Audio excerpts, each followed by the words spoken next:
Hello, everybody. Welcome to One Mic Conversations. I'm here with content creator Angel Minx. How you doing today, Angel? I'm doing great. How are you? I'm doing all right. Glad to have you here. Um, Thanks for having me. I appreciate it. I appreciate you being on. I really do. Taking time out of your schedule to come on, I very much appreciate it. So now, before we get to what you do now, tell us a little bit about little Angel Minx years when life started for you. How was life started out for you? Little Angel Minx. I was very fortunate. I had terrific parents growing up.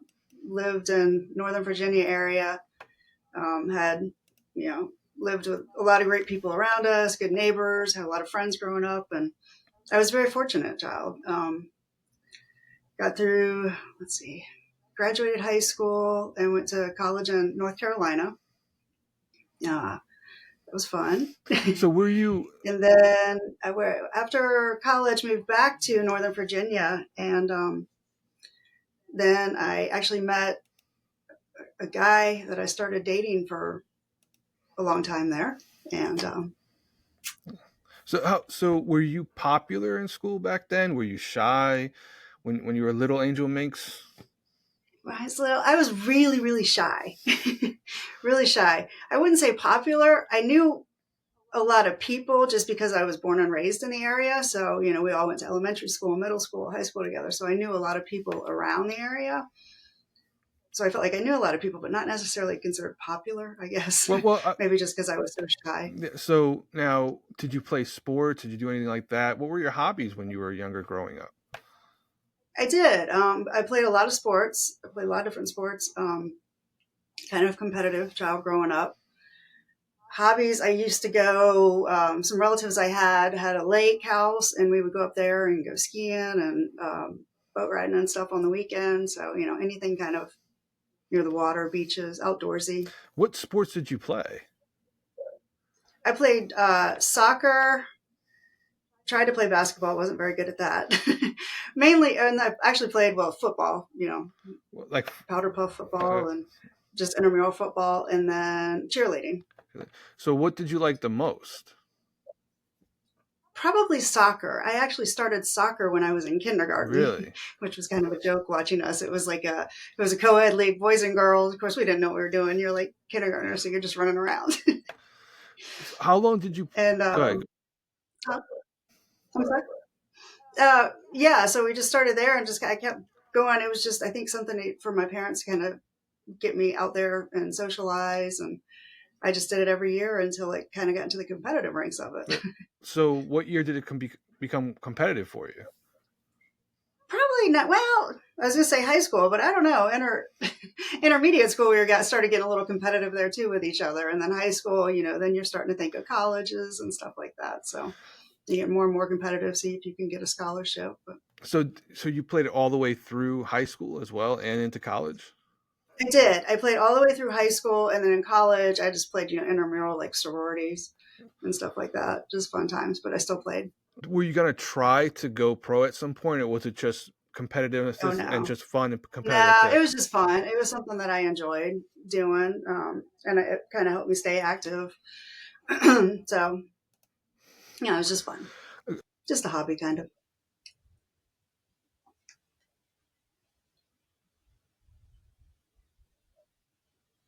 Creating when you were younger, what was your first jobs like? Was it after high school? Was it during high school you started working, Oh, or first job. Oh, my first job was interesting. It was in high school when I had just gotten my was just able to work, I guess. And it was working at a veterinary clinic, which was something kind of ever always wanted to do. I love animals, so I always thought I'd be a veterinarian one day. The only problem is I have horrible allergies, so that wasn't going to be a possibility. But yeah, so it was at a veterinary clinic, getting minimum wage, but it was a lot of fun. what was Enjoy that and minimum? stay. Do you remember what minimum wage was back then compared to now? Gosh, I don't. I would like to look that up now because it was low. It was very low compared to now. So, Um, what? Where'd you? So, were you working where you were originally from too, or did you move at some point, or yes. was it? Oh, was it when I was in high school? You said you were a veterinarian. You were doing a veterinarian stuff, right? Yeah, that was still. Yeah, I still lived. I was actually my parents brought me home to the hospital, to the house that I lived in until I moved out. So So yeah, I was still in the same area. so what was it? Probably like $5 or $4 an hour back then. Minimum Yeah, wage. yeah. I was trying to think. I was thinking. I want to say it was like 525, maybe 425, 525. I actually have no idea. I Yeah, am it was very probably curious. very. Yeah, yeah. You know what? What state is it again? Sorry. Virginia. I grew up in the Minimum Northern wage, Virginia area. Virginia. What year? Like, What year was I born? no, what year was what were you working there to find out the minimum wage? What year would it have been? Oh gosh, 90, let's see, maybe 87, 86, 1987. 87. West Virginia or Virginia? Northern Virginia, Northern just Virginia. Virginia. Okay, minimum wage, 1986, Virginia. It says 6.55 per hour. Really? It said, No. really? Okay, I was making more than I thought. How about that? Yeah. Well, it sounds about right. Five or six Yeah, I really dollars an thought it was in hour. the So five range, but yeah. Well, it could have been. That was probably more average, but depending on what you did, probably was right. either less or more. So, Yeah, still yes. not very How much. so? How was it working with animals then? Oh, I loved it. Absolutely loved it. It was just it was just hard because, like I said, I had allergies, and so I kind of would sneeze and have itchy eyes a lot. But it was a lot of fun getting to play with the animals and What walk animals them. did you like playing with the most then back then when you were doing that? Was it all the animals or some were Pretty much more? all of them. Yeah. All of them. Yeah. What animal were you surprised that you worked with that you weren't expecting? Um, Ironically, I'd say a ferret. Really? Yeah, I was surprised. It was really cute and cuddly and almost acted like a dog or a cat. Yeah, they kind of act the same way, but they can do things that the other animals can't do. The cats and the dogs can't. They're smaller, so were they fun to Yeah, pet? they're Were they much soft? smaller. So how was it petting ferrets? It was cute. They were soft. They were actually really soft. They were just so small. It's like they were just so small, but they were cute. I was just surprised. They would come if you called them. They would like cuddle with you, sleep on you. It was. Yeah, I didn't expect them to be so friendly. I guess I thought of them more as like rodents, which So did you work on horses or anything like that too, or didn't get that no, far it for you? wasn't like an exotic or large scale animal. No, just the basic house pets. Oh, house pet, yeah.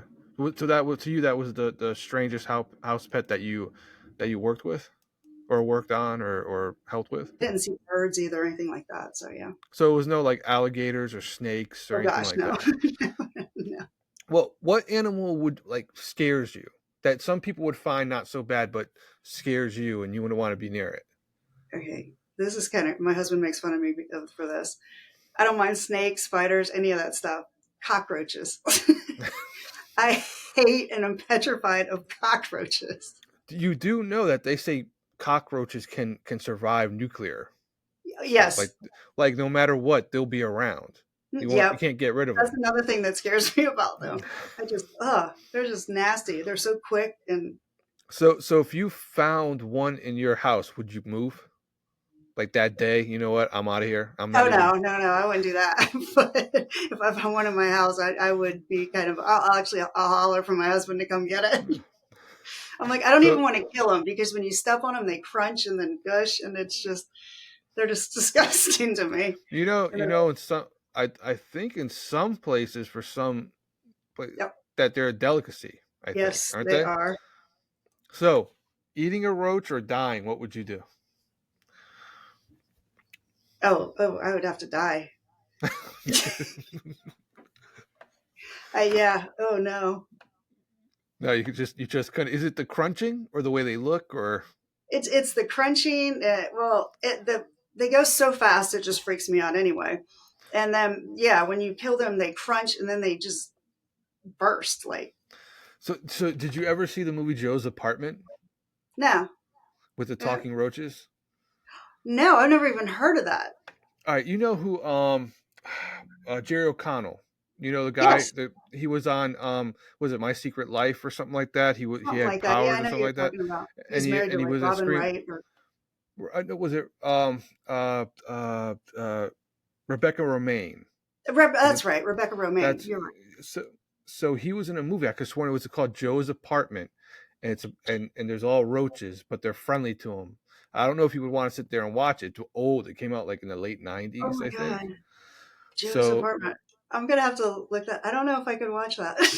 yeah, it's all Is it roaches, a and they sing. cartoon or is it like an No, animal? it's a live action. It's when they started more and more having the live action with CGI more and more. I Okay, think it was some CGI.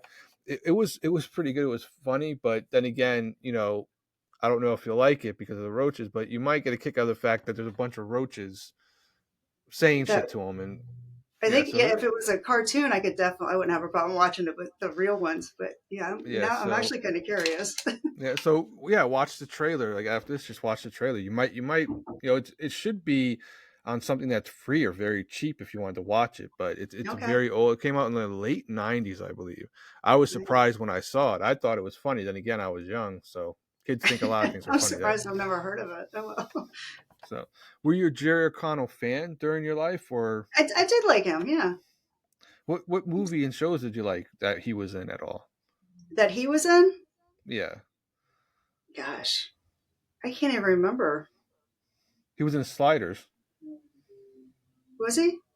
hmm I'm And trying to think. I my know I've seen him in things I like, but nothing's coming to mind at the time. And my of course, my I was my younger. He secret, was very yeah. attractive.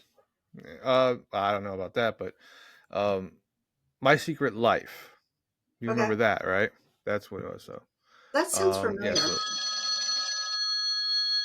now back to college. So you went from high school directly to college, or did I you? did.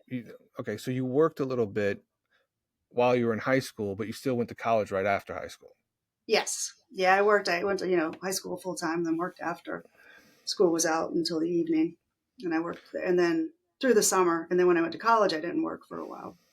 So in college, what did you go to college for? If you're okay with talking about that, No, I went to college for special education. what made you I was decide on that specific? well, I originally wanted to be a veterinarian, but allergies kept me from that, as I mentioned. And Well, then, most people would say they're allergic to children. yeah, You know what yeah, I and mean? here I wanted children too. Yeah, but then I guess when I was in high school, I was what was called a peer counselor. Okay. So anytime if there was another student that wanted to talk to somebody, you would kind of be paired up with them. So I did that, and then I worked in the community with rescues and stuff like that. So I guess I got in that helping thought. I wanted to do something to help either people with disabilities or animals, or I Well, don't how know. did you get started with that in high school? You said high school you got started in that, right? Or no? hmm How did you get I went started in to doing that stuff? because what was it in high school? I had like a home and economics class, and the teacher that was teaching that class started the peer counseling group, and basically she when she would get to know people that were in the class and watch how they interacted with others and so on and so forth, she would ask people if they wanted to be in the counseling program, be a counselor for to help other students. So she had come up to me and So, mentioned it. do you remember when she came up to you to ask you, what was your initial reaction or thought that you kind of had concerning it at first? Oh, I was actually honored that she even thought of me for it. I couldn't believe it. So I was like appreciative of that. And of course, I wasn't really familiar with the program. So, and then when I learned more about it, I'm like, oh, absolutely. Was it difficult at first, maybe understanding what people are telling you at first, other kids, or how it went? Was it hard at first, or was it through time it was just easy? I think what was hardest for me at first was actually not doing it, not talking to other students or anything like that. I was just worried that, well, you're comfortable sitting and talking to me in a room somewhere after school during a break or something, then seeing me in the hallway. Like I was afraid how they would react, or if it would that would affect them walking, in the hallway. Oh, Because kind of like, well, a therapist might. Well, no, because then you would kind of could become friends, also, right? Is that also yeah, doing well, and that? that's what it did kind of that. Yeah, it would actually turned into friendships pretty much after that. Now, were you surprised that it turned into friendships? Were you expecting that, or was it just like as a surprise? No, it was maybe a little expecting it, but I'm not really sure one way or another. But just doing it, building the friendships, it was easy because you kind of bond with the people when you're talking about. They a lot of times you'll have things in common, things that they're having problems with, had to do with high school, and you're either doing it yourself or you've been through it. So it was Yeah. bonding. So when doing all that, what was the feeling like from your parents? Were they surprised you did that as well, or was it like they expected that something like that with you, or were they surprised? Because you said you were shy. Yeah, I was shy, but again, I always my parents weren't really surprised. They said because either wanting to work, whether it be children or animals or a person with disability, they said always when I was younger, I was always seeking out those type of people anyway, to or in animals. So I deviated. I always went towards trying to help them. So Was there they weren't anything that surprised that I wanted to go was there be anything that you were told that surprised you? about me growing up. Yeah, about what the somebody when because you had a peer group or peer. Was there anything that surprised you that they said that you didn't realize that happened in life to people, or Um, no, not too much. I guess because even if it's something I never heard of, I always had an open mind. So it was just more like learning from other people. So it didn't really surprise me, I guess. did a lot of people seem nervous a lot when they brought or when they were starting to talk about stuff? Did they seem really nervous at first? Some did. Some did, especially if it was somebody that was younger than me. A lot of times you're intimidated by the people that are in the classes above you, just because they're older. So little people, sometimes that would happen. Or if they were well, and they could also talk to another peer counselor, but or if we had like friends in common or something like that. But So normally we would. how I'm old sorry, were you when you started doing that? 16. Was the school surprised at your age that that you were wanting to do that given the age? Were they No, surprised at all? they didn't say that. They didn't say anything. I mean, there was a pretty good group of us, like 20 people. Were you surprised that it was developed in general, that type of group, or was it there before you got to high school? No, it was there before I got to high school. But I was surprised. I had never heard of something like that before. I thought it was a great idea. So So what was the doing that at that age was what was the most what were you concerned about concerning yourself doing something like that? Were you concerned about maybe people getting mad that you asked certain questions or anything like that? Because 16 compared to like 25 being a therapist is a lot. Your mindset might be a little different. So right, right. things you weren't Well, and it expecting. wasn't like we would say to them, we're just talking as peers. We're not. We're obviously not certified as counselors. Yeah, yeah.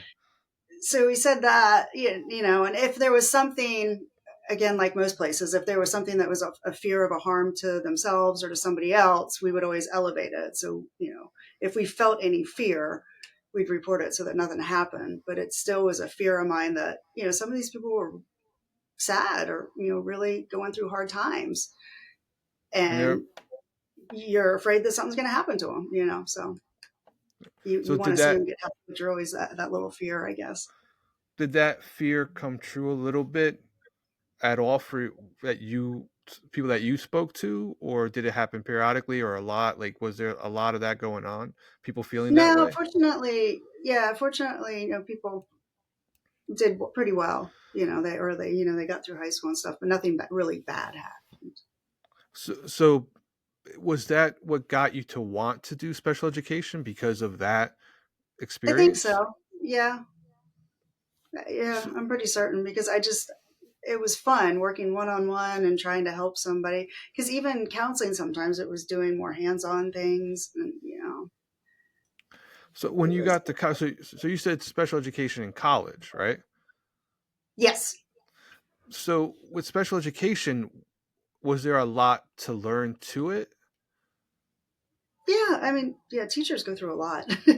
There's a lot there, but yeah, I mean, a lot of it is just interactions with them and being able to deal with different possibilities, different people, different disabilities, and learning the different types.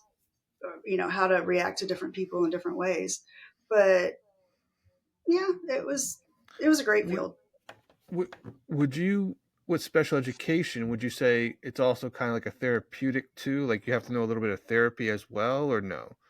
Or if it depends on how far you're going into that career, is that or does I think that it come out at depends on all? the individual because when I was going through school, you weren't required like a therapy degree, but depending on how well you wanted to interact with the population, I mean, more training is always better. So I think it just depends on the individual. Were you surprised about how involved it was when you went to college and what you had to learn? Was there anything that surprised you? I guess I didn't even think about it in that way. I was just fascinated, fascinated, and I got because I would have to do days in schools and learn from other teachers, and it was just Oh, fun. so when you did college stuff, you also had to have hands on as well. Yes, Now, did you do it within the college itself, or did you have to go to local schools? you would go to local school. You could reach out to anybody. You could go anywhere to do it. Huh? So you learned a lot. How long did you do that for? Uh, 3 years. 3 years. So now, what was that your only college experience? Did you come out of your shell in college a little bit at all? Did you go from being shy to more hands on? I A guess. little bit, a little bit. I think because I joined a sorority in college, and I think that helped me. Um, Yeah. because well, what I didn't mention earlier is I grew up as an only child, and so I was kind of lonely growing up. I always wanted siblings, which unfortunately never happened. But my friends would fight with their siblings, and I'd be like, "I'll take them." I want your so brother so or sister for a day. so now, do you take that as a good thing or a bad thing that your parents had you and said that's it? Do you take it as a compliment or Well, offense to it? no, they wanted more children, but weren't able to have them. So Oh, that's I was actually a surprise because they were told they couldn't have kids, and then here I come. So so you're a I was pleasant actually surprise. I was a happy surprise because they wanted kids, but we were told they couldn't have them, so they had kind of had no idea that it was going to happen. Um, So, but so so yeah. so when you were in college, you became more of yourself. You became out of your shell, like you were saying. I think so because well, even growing up, I mean, I had a lot of great friends growing up and stuff, but I was still living, solo child with my parents. Didn't have a lot of cousins or anything around the area, so I was, and then of course shy. So going to college and like away from my parents, I had to be out on my own and rely on relationships that I had met through other people, and kind of had to put myself out there and meet people. So that So kind of started getting me out of my shell. so was your whole college experience pleasant or not? Was it all pleasant? Yes, it was pleasant. I enjoyed. I actually went to two schools. I transferred in the middle because I decided, as much as I loved special education, I really didn't want to teach. I wanted to be more in the therapy realm. Um, so I was introduced what was called at the time, and it sounds crazy, but therapeutic recreation, because I'd already done so much educational studies that it worked to transfer to the therapeutic recreation, because it was like education and therapy together, if that makes How, sense. yeah. How long did you do that for? Was that the rest of Um, your? so then, yeah, I did that for the rest of a lot of the credits transferred and then into the new degree. And then I took the additional degrees to meet, or additional classes to meet the degree. And it was 5 years. You think So after college, where did you go from college?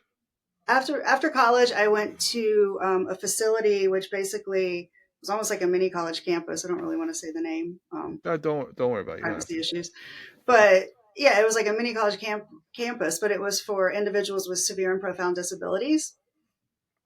So that's where I worked for after college.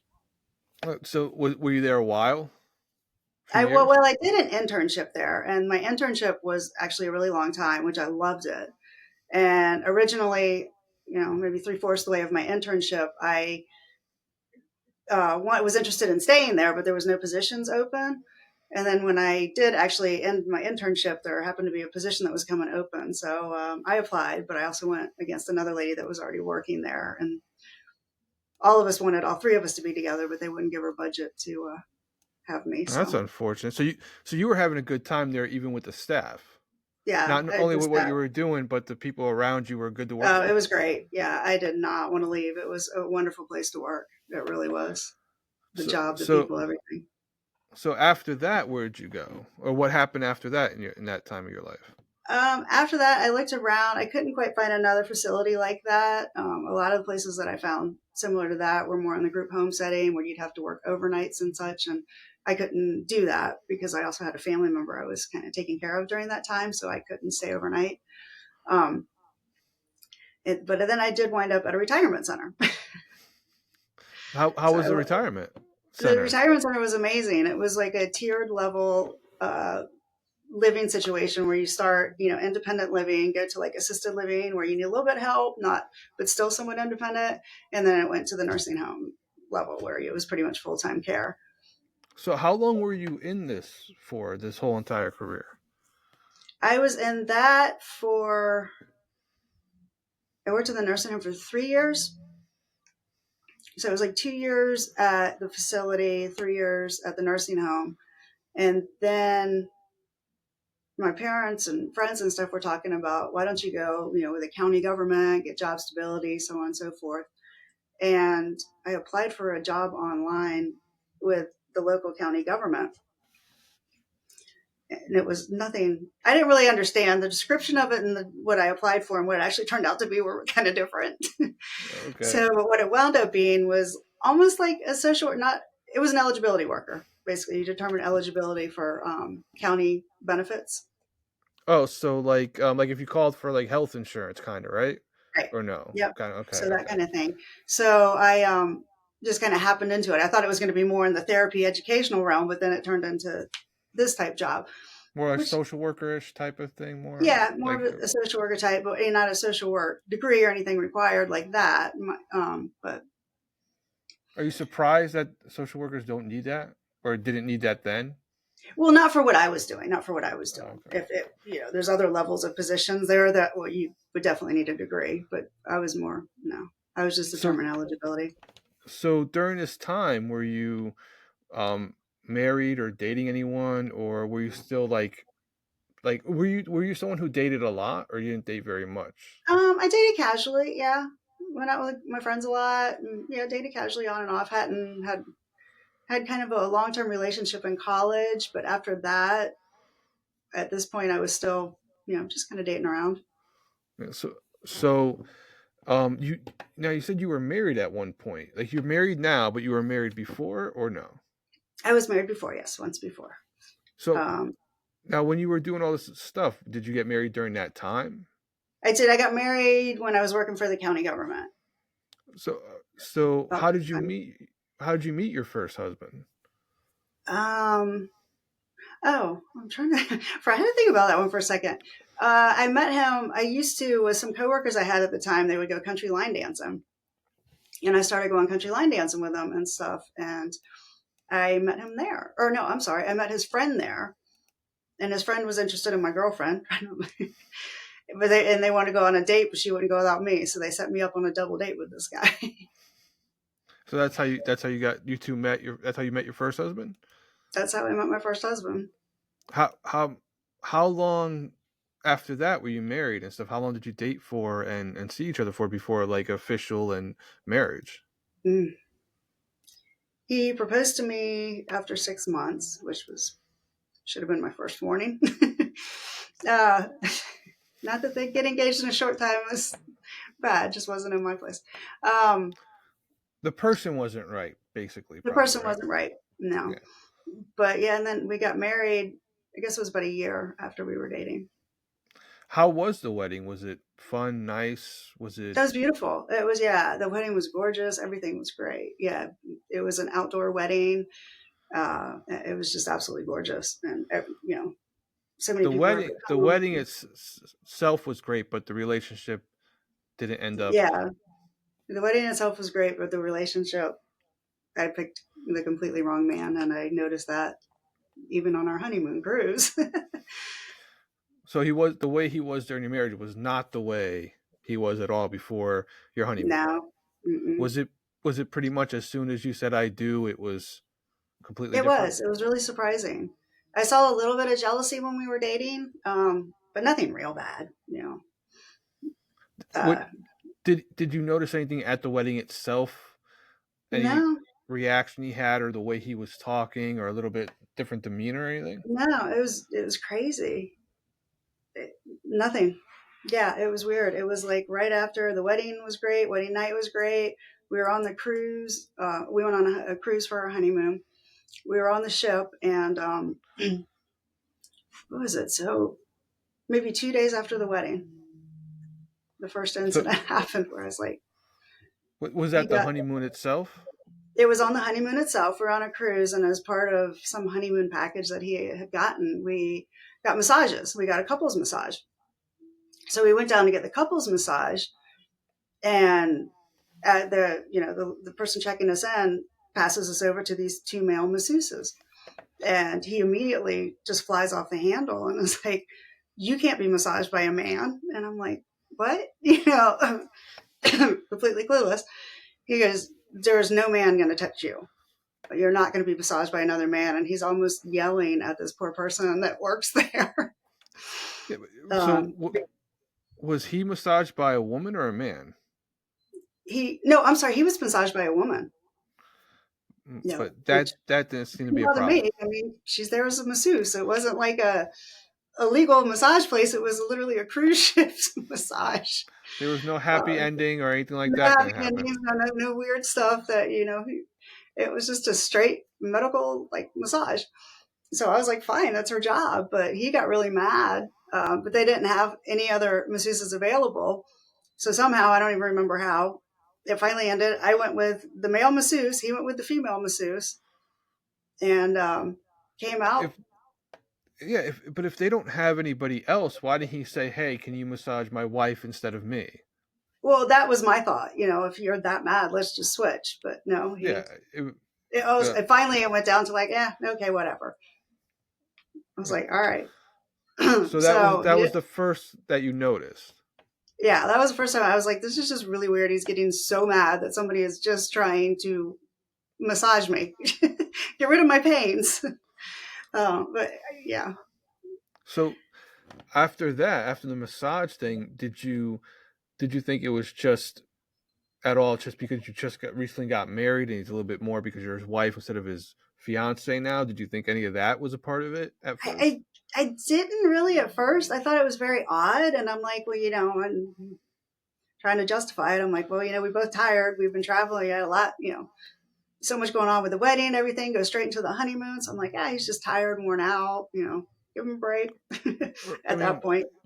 I mean, you could understand certain things changing once you're married, but I would assume that Yeah, you guys would have had a conversation. Did you guys not have a conversation before then? Now that we're married, there are certain things that neither of us yeah. can be okay with. There was nothing like that, no There was talk nothing or like that. conversation. Nothing like that. And even when we were dating, oh, we used to. He raced cars. He did not professional, but he did local car racing, and he got me into that legal, organized car racing, You don't want autocross. you don't want anybody showing up going like, "What did you do in 1984?" Right?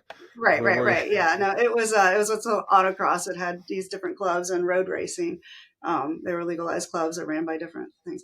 But we did that, and we were around people all the time. You'd win something, guys would come up and hug me, all that stuff. Nothing, no reaction, no jealousy. Then it was just, it was like a light switch. It was crazy.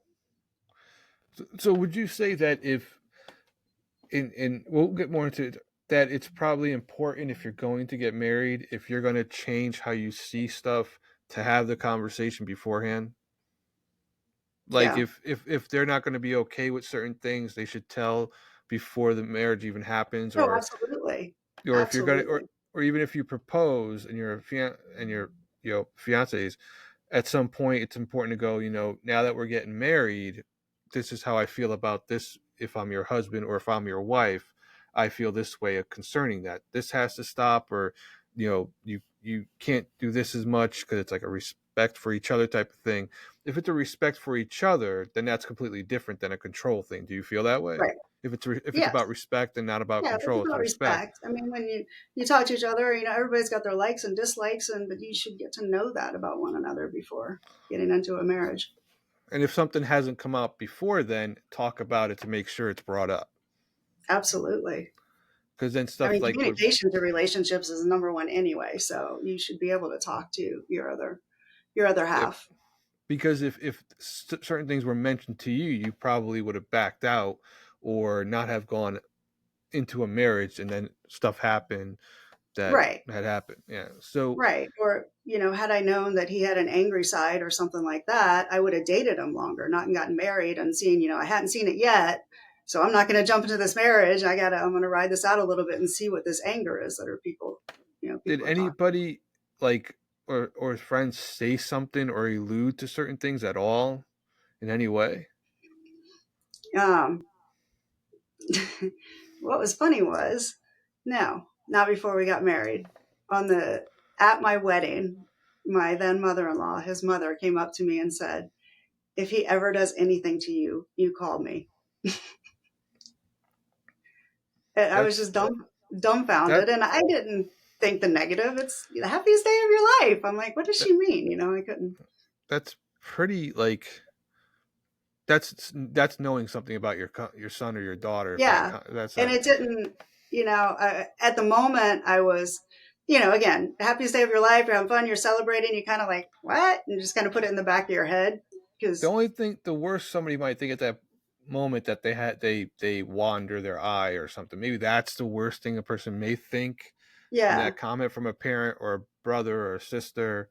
You know, so yeah, and I tell him lighthearted, like, we love you now. If he does anything, you let us know. Joking around like yeah, yeah. we're gonna keep. But it was different, and So after the honeymoon, did it get worse right after the honeymoon, or did it slowly get worse after it that? Like it got was worse at the something, and then honeymoon where even after the massage, even after this massage, um, he wouldn't talk to me when we were walking out and was mad at me the whole night. And then we got ready for dinner, and I was like, I am not going to go sit at a dinner table, in the dining room of a cruise ship with all these other kids you shared, other people at a table. And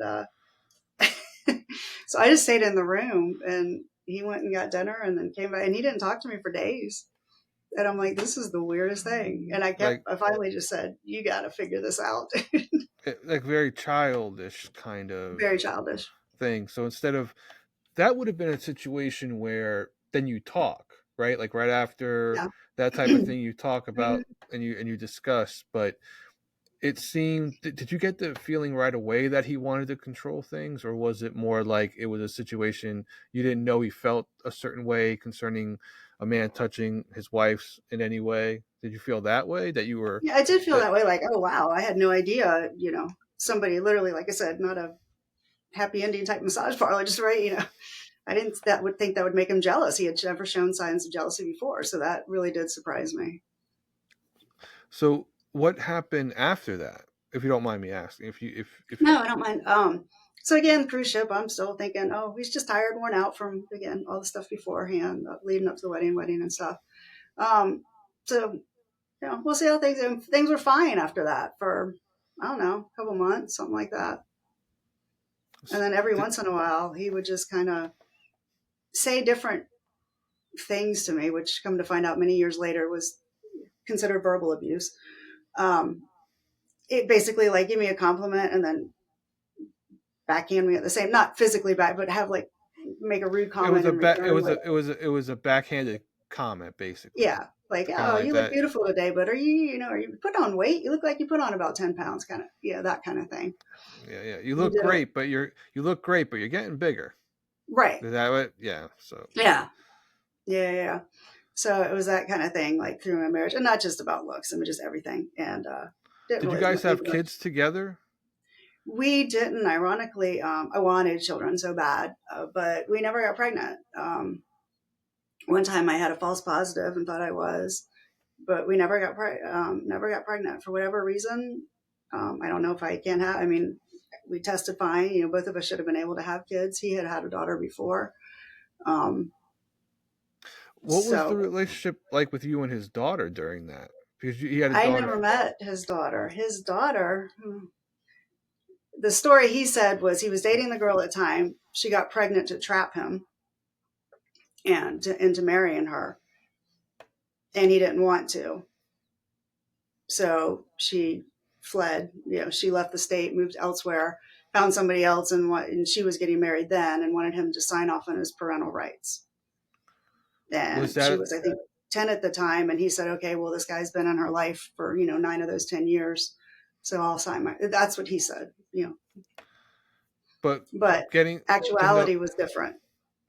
yeah. Actuality, when I actually finally left him, come to find out that he had the woman that was the mother of his child had a restraining order against him because he had threatened her. She had a protective order and a restraining. What was the moment you felt that it was time to go? Was there things leading up to that? Did it get worse and worse and worse and worse, or did just something happen and that was it, or did it get worse over time? It got worse over time. He was never physical with me until one time, and that's the night I left.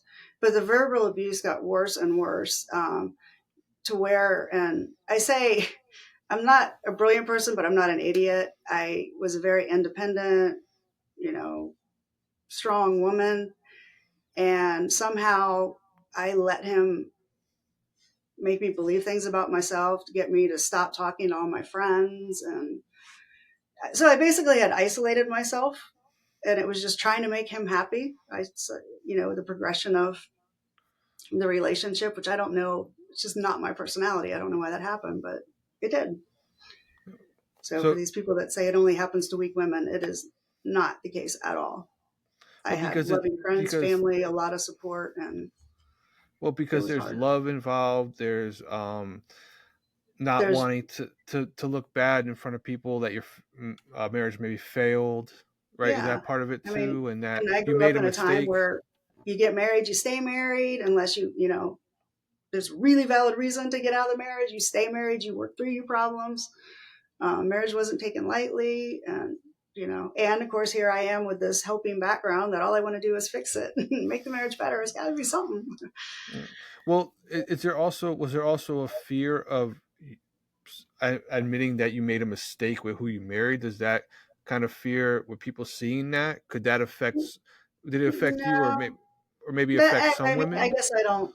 I didn't look at that. That didn't bother me. I'm like, it was, if that's what people think, that's what they think. But no, I didn't think that. Okay, so it was mainly was it more of the whole thinking of once you're married, you stay married? It was more of that Yeah, it thought. was more the being raised. Find love, get married, stay married, raise family. Yeah. It was that, and again, just my personality wanting to fix it. See, fix the relationship. So This was my soulmate, the person that I thought I was, building my life with, and have kids with, and such. And I thought I could fix it. yeah. So, So, well, but he didn't. what was the moment that you left? So the moment I left, to make a long story short, we went out to dinner one night. And it was going great. I had a wonderful time, and we made friends with the bartender that was working there, and he was experimenting on making different drinks and for the new menu. And he asked if we wanted to try them. So we're drinking all these things and helping the bartender with just having a good time. Well, And it I was had a little one free. too many, a little Was lightweight. was it all free? Right? It was all free Uh, drinks. yeah, it was free. He was giving, like, we paid for the ones we ordered before we met the guy, but afterward, because we were helping him, he just gave us all these drinks, and they were all really good. So we were drinking them. Um, but then I got not feeling good. I got home and got very, very sick, miserably sick. And while I was getting sick, he just starts yelling at me. I was just like, "You're a stupid idiot. How could you do this to yourself?" And just mad at me because I am literally drunk and throwing up. I was like, "What the?" And I mean, I was drunker than I had ever been. I remember everything, but I was drunk. And I couldn't, of course, couldn't control my limbs, anything like that. I was stupid. Um, but he's just yelling at me, and I didn't even have the strength to say anything, of course, because I'm getting so sick. And then he just would leave the room. Then after I finally got sick, or stopped getting sick, I came out and he just punched me in the face. And I was like, again, he had never been physical to me ever before this.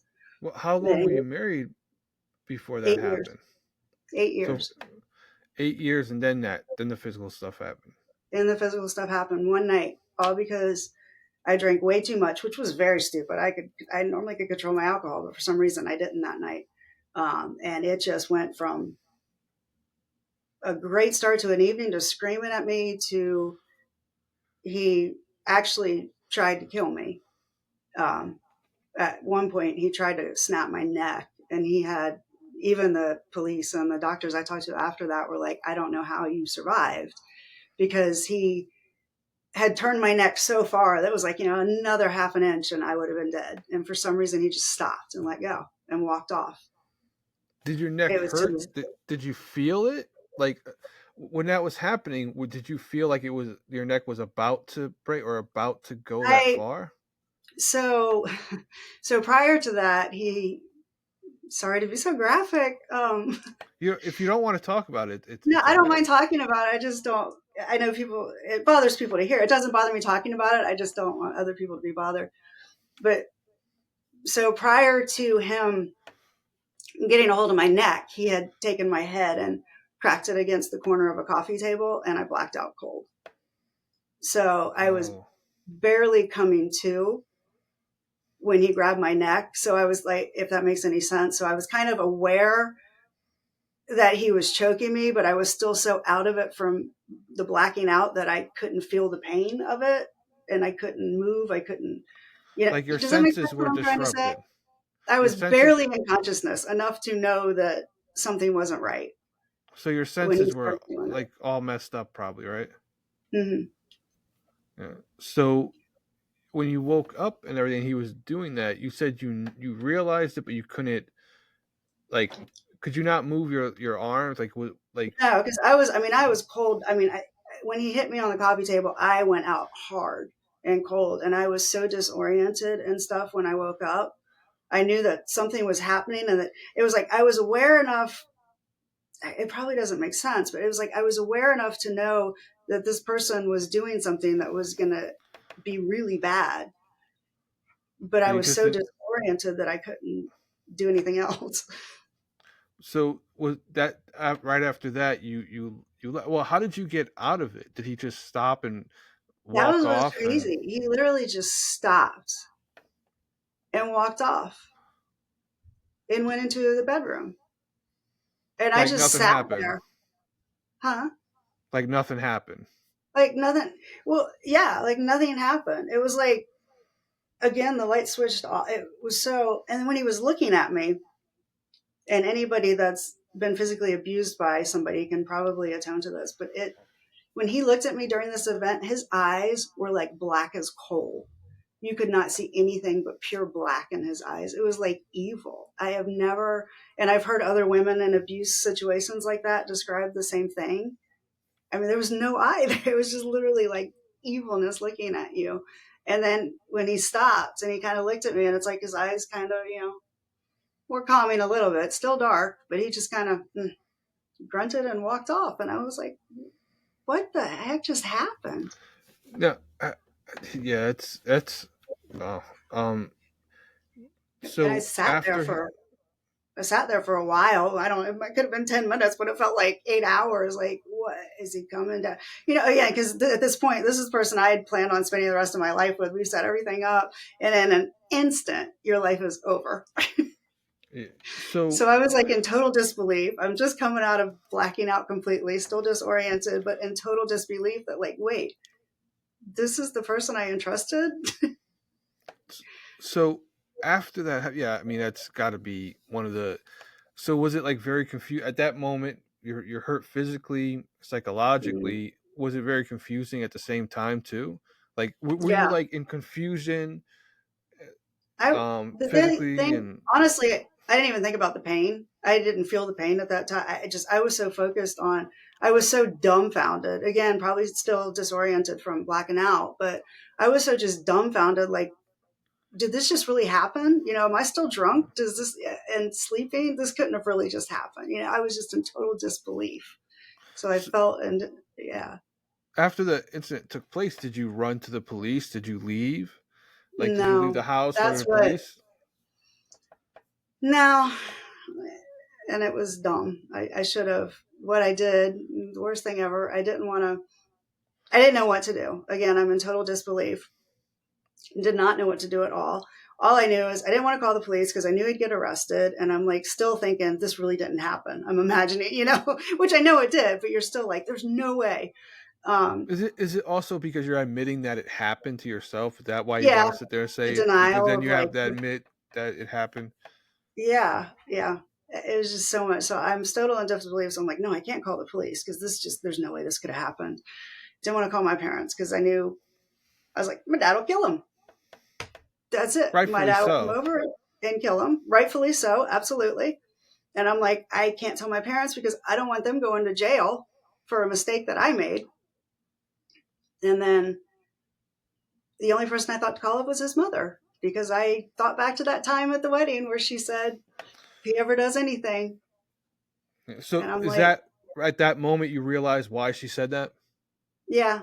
I mean, I had thought about it maybe a couple times in casual over the years, but still never. But then all of a sudden, it just like flashed in my head. I'm like, mm-hmm. So I called her. Should never have done that. I called her. I laugh when I get, but I called her and she's like, "Are you? Oh my gosh, that's what his father did to me. That's what I was afraid of." And I'm like, "Really?" I said, "You couldn't have told me that before the wedding because we got along well. We knew each other well before the wedding. I would have thought we were close enough that she would have told me that. Did She she should have told that anyway to anybody because it's a safety factor." did she But say that she thought he would be different? Well, no, because he did something else, didn't yeah, he? So she well, knew she that didn't it know was about a the other ones supposedly. I don't know. I believed her at the time. I believed what she said at that time. She said, yeah, she didn't say anything about any other people, and she told me later on that she never knew about those when I did find out about them. But she may not have been telling the truth because even that night she was like, I was afraid of that. I was hoping he wouldn't be like his father. Blah blah blah blah. And then I'm like, what do I do? Of course, now it's starting to come firm in my head. Wait, this really happened. This is really serious because she's like, that's why I eventually left his father because he attacked her so many times and so badly. And so reality is starting to set in here. And I was like, what do I do? Do I call the cops? And she's like, you do what you feel like you need to do. And I'm like, well, I don't know. Girl, still confused, still trying to believe this reality. And she's like, you just, and she kept saying, you just do what you feel like you need to do. So she wouldn't tell me, yes, you need to call the cops. And that's probably what I needed because I was so just blah, just confused in so many different ways. And she just needed to say, yes, call the cops. But she didn't. So that made me start feeling guilty by the way she said it. Granted, it's the way I let myself feel guilty about it. But How old were you at this point? I was 28. So you got married at 20. So No, this I'm was sorry.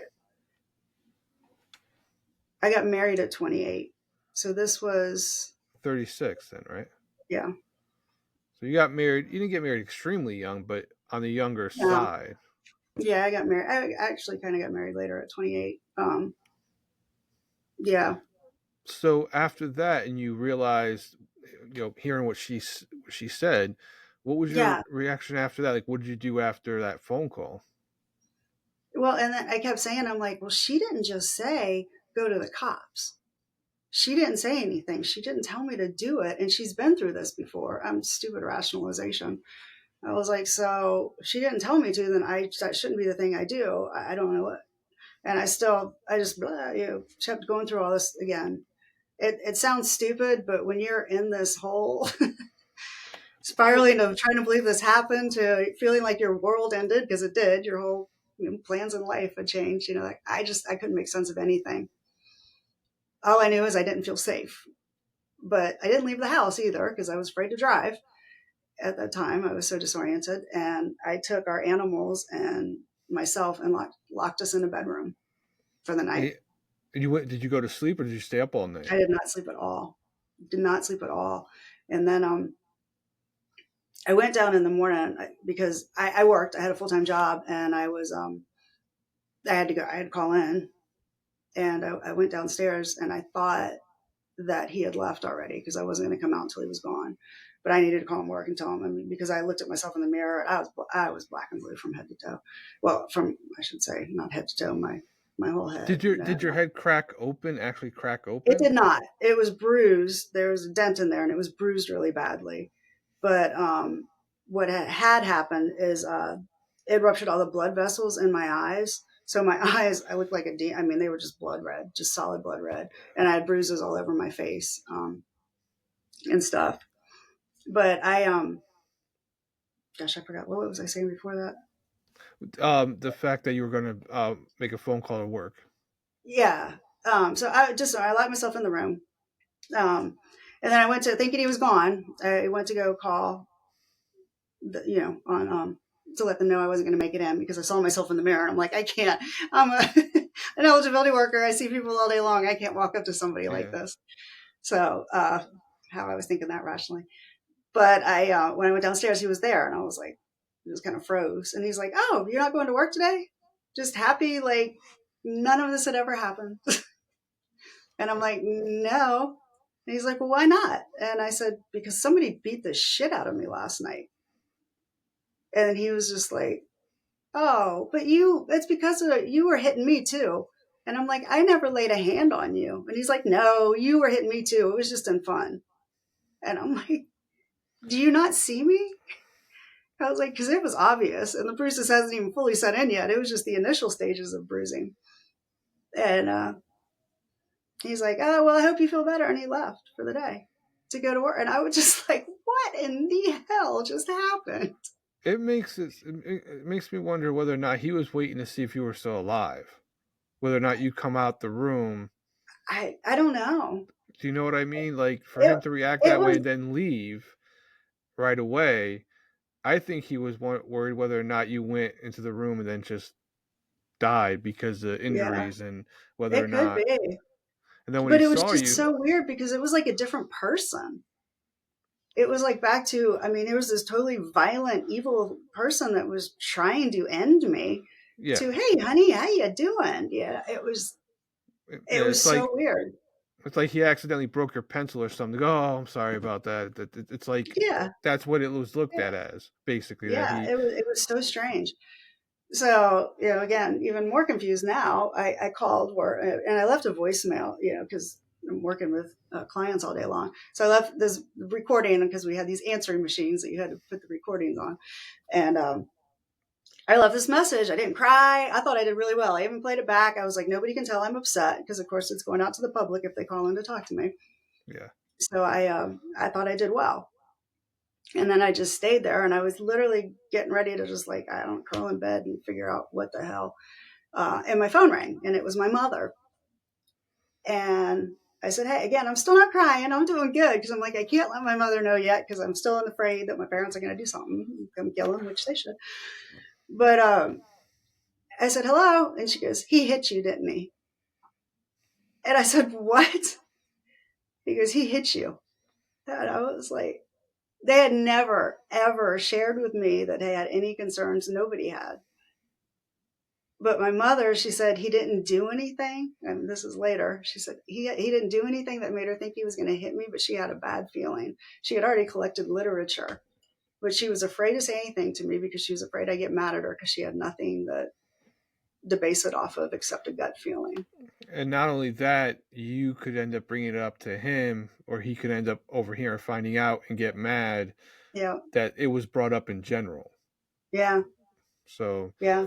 So it was, so some reason she called. And then, of course, I just started bawling at that point. Here I had held it in. And I was like, what? And she's just like, "I'm coming to get you." And, or she said, "Is he gone?" And I said, "Yeah, he's gone." And she's like, "I'm coming to get you." And she came over and we packed up the animals and enough clothes for me to just get out. And stuff like Yeah. that, So right? when she called me and she's like, I'm going to be there. And I said, okay. Or I didn't say okay like that. I was just like, okay. And so I started, just following instructions and packed a bag and got the animal stuff ready. And she got there and we just loaded it, my basic necessities up. And I went over to their house. And then, of course, my dad was at work. And I was like, she goes, we got to call your dad. And I'm like, I can't tell him. He's going to kill him. And she's like, no, we're going to tell him. We're going to calm him down. We got to wait till he gets home. And I said, okay. I said, but if he sees So me, he's going to, it's going to set him off. And he came home not long after that. And I don't know how, but his composure was amazing. Um, I think because I opened up with, I was scared to death he was going to do something and he knew I was so upset. So he was totally focused on comforting me and was able to subside his anger. But, he probably um, figured, don't do it in front of you. Just yeah. do it, And do plus, it, do make it sure later. she's okay before I go. And he told me later it was all he could ever do to not just leave and just go kill him. But he's like, I had to make sure you were okay. And as okay as I Did could your be. mother? Yeah. Did your mother notice on the phone call, not the phone call, or the message you left, that your mouth sounded different at all? Did that Oh ever come yeah. to play? That was what amazed me. That's why I went into detail about how, I didn't cry or anything. But yeah, and I was like, how did you know?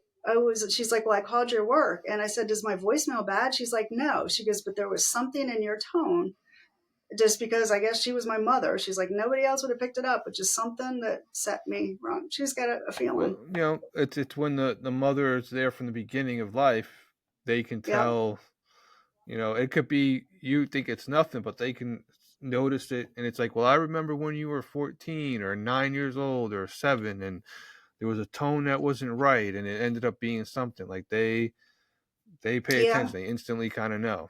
So it's I'm glad she noticed it, because if she didn't notice anything and do that, what do you think your next step would have been? Would it have been to leave, or would it have been to try to figure stuff out? It's funny. I think about that every so often. Um, I never really had a chance to even think about it because it was like literally it happened. I went in the room and just tried to figure out my life before the next morning.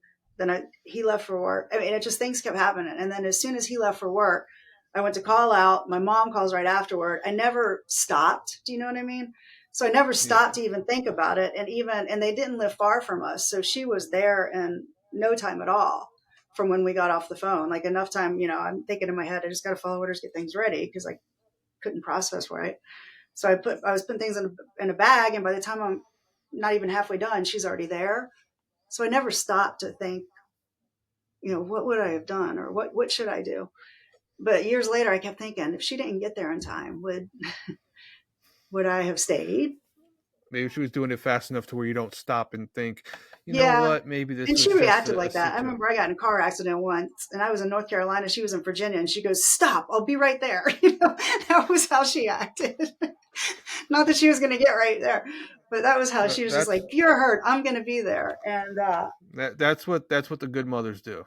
that's what good mothers do. They're That you they're are absolutely they're right. they're, they're, they're there no matter what. And she did it so fast that she was literally there. And then, but I thought later, like if she didn't come over, I know I would not have stayed because the injuries were so bad. I mean, so much had happened to me, and it went from like literally nothing to almost killing me. Yeah. I mean, there was no like gradual progression of violence. It was like one extreme to the other. So I know I wouldn't have stayed. And luckily enough, I did. Like I said, I had a strong family, friend group, and I had a lot of support. I was independent. I had a full time job. I was able to support myself. I feel so bad for women that don't have the support, and it is to leave something like that is even hard. It's hard because you don't have the resources to leave. So I was very fortunate, and but I had to get out, and Yeah. I yeah, mean, something like that, you have to leave. You can't you stay have to leave. stay at And all. I was fortunate to have the support there to help me, but I was like, I know I would not have stayed because mine was so violent. Um, my attack was so violent. but I don't If know. you didn't have the parents you had, do you think you might have stayed? I guess possibly, yeah, depending on like if I had grown up in a bad situation or they had an abusive relationship or something, or if that, that's what I assumed was how things were growing up in a different way. Yeah, I could Because see. some women end up having to stay for whatever reason, whether they have Yeah, because it's kids normal to them. or You grow up, that's how you're supposed to be, treated. But yeah. yeah, Well, so now after that and you leave, did you get a divorce right away, or did it take time for the divorce? it took time. In the state of Virginia, it was 6 months without children and a year if you had children, separation from separation. Did you take But it took a pictures and long stuff? time. Huh? Did you take pictures of your injuries and everything to show what had happened? You did. I did. My dad did. When we Yeah. eventually told him he was calm, and he took pictures. I've never seen them. He won't let me Yeah. see them. So, Um, yeah. and I had this collection Probably. of porcelain masks on the wall that my dad was a pilot, and he every time he would go on a trip, he would bring back a porcelain mask from, his little like theater mask. He would bring it back from his trip. So I had this wall that put all those up. I don't know, it might have been kind of tacky, but it was cool. But during the night when he was hitting me, before he started hitting me, he punched and busted every single one of those and punched holes in the wall. So my dad had scooped all that up and put it in a bag and had taken that. And he had the bag at the house for evidence. Because, I leave things out. Because my dad, after this happened, found out he did go back over to our house to get the evidence and to take pictures and stuff like that before my husband got home. So he came back. Maybe he was kind of hoping to see him again. He might have been. He might be thinking, I Yes. hope that SOB came home early. Yeah. Yeah. Yeah, which I'm You glad know he it, did it not because, again, I don't want my parents going to jail for. But yeah, so my dad collected that and then he took pictures of my face and stuff. And I asked him years later if I could see him. And he said he didn't think it was a good idea. And I was like, probably wanted to shove the pictures in his face while he did something to him. yeah. Well, he Probably did. what he was He's thinking too. said several times since then that was the hardest thing he's ever had to do in his life. He had a shotgun and he was wanted to pick it up and go over there so bad. But I thank God he didn't. He was probably hoping that he'd show up there. Yeah. Because if he showed up there, that's a different story. Yeah. Yeah. So that would have been a different He would, story. So as he said, he would have shot. Matter of fact, he did say that. He goes, if he ever shows up in my house, I'm going to shoot him and pull him inside the house. That way he's an intruder. and and nobody would blame him either. No, Nobody would be. no. Everybody Uh, would, that would be the have supported me. simplest not guilty you'd ever see. Yeah. Except for his mother. His mother stopped supporting me at that point and told me that everything she told me was not true. She denied all of it to her. Well, the thing about it is though, if he's done it multiple times, then that Well, she means did. her. At this point, she said, I think she did, but she told me at this time that she didn't know about he, not to jump back and forth, but come to find out later, he had three restraints against him, That many. or protective orders. He had three protective orders against him from three different women. So Come to find out later. was he someone that was like had money and stuff like that to where he Mhm. could, like, you know what I mean, like some men, they have money, they have this, and they feel that they could Yeah, do and act no, any he which way. wasn't even that. I mean, thought he was attractive, but he wasn't drop dead gorgeous. But and I was funny is He like didn't have the movie star looks.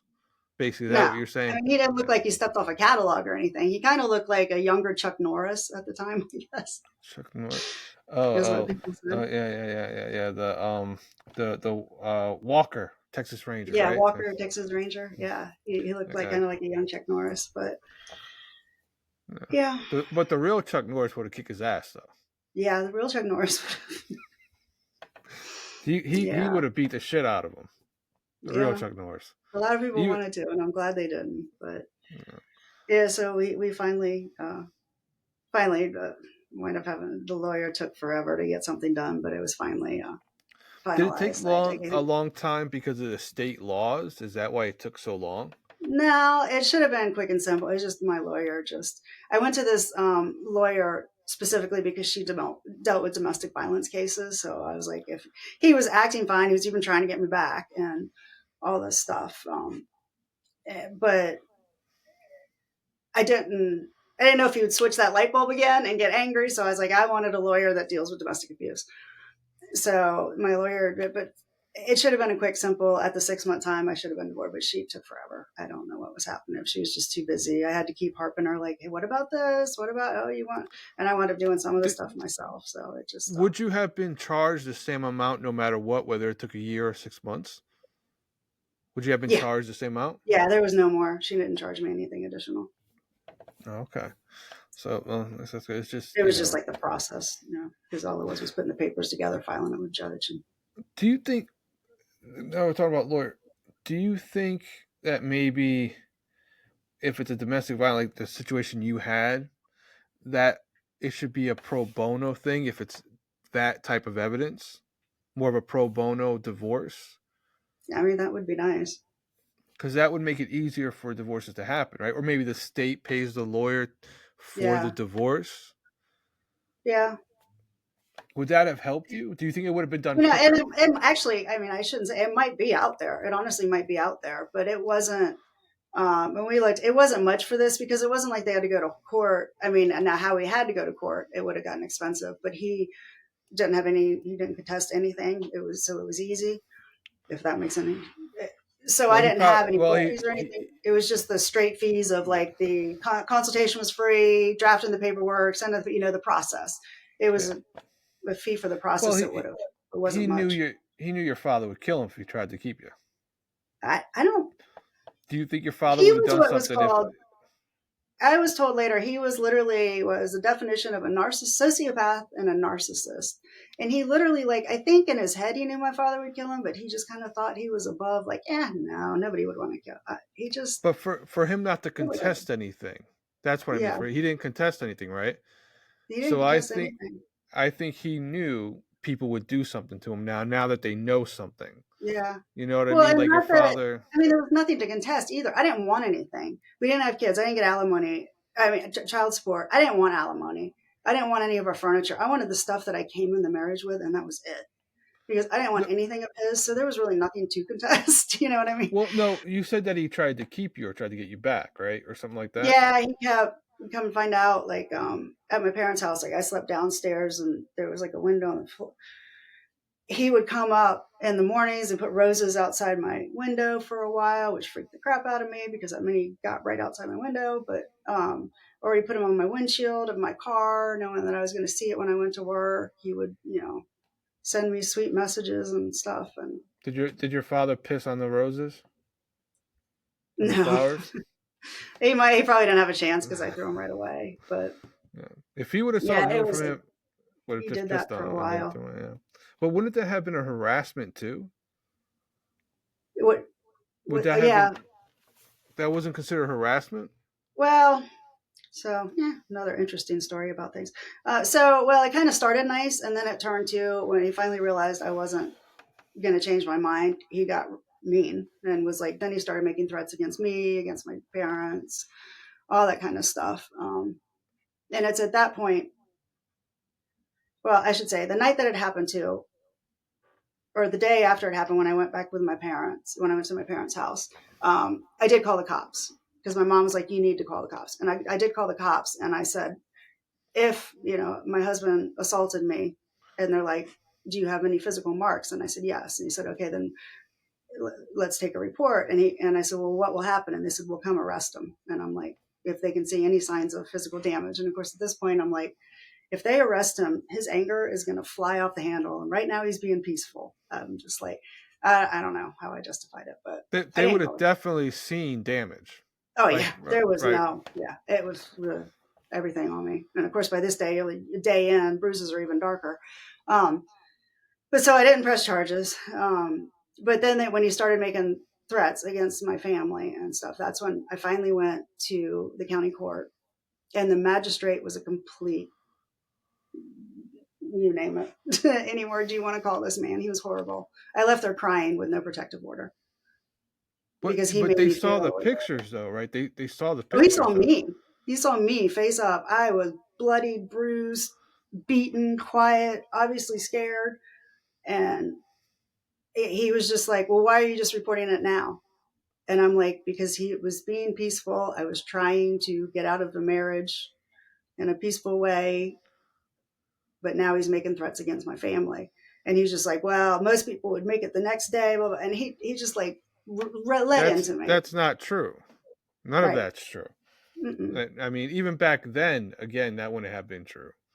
Because this Yeah, happened. even back then. What year did And this people, happen? you can't react. You don't know how somebody reacts in a situation. You can't say, What but year did this happen? I kept trying to like, I was defending myself. And then I was like, what the heck am I doing? I'm sitting here defending myself to try to get a protective order.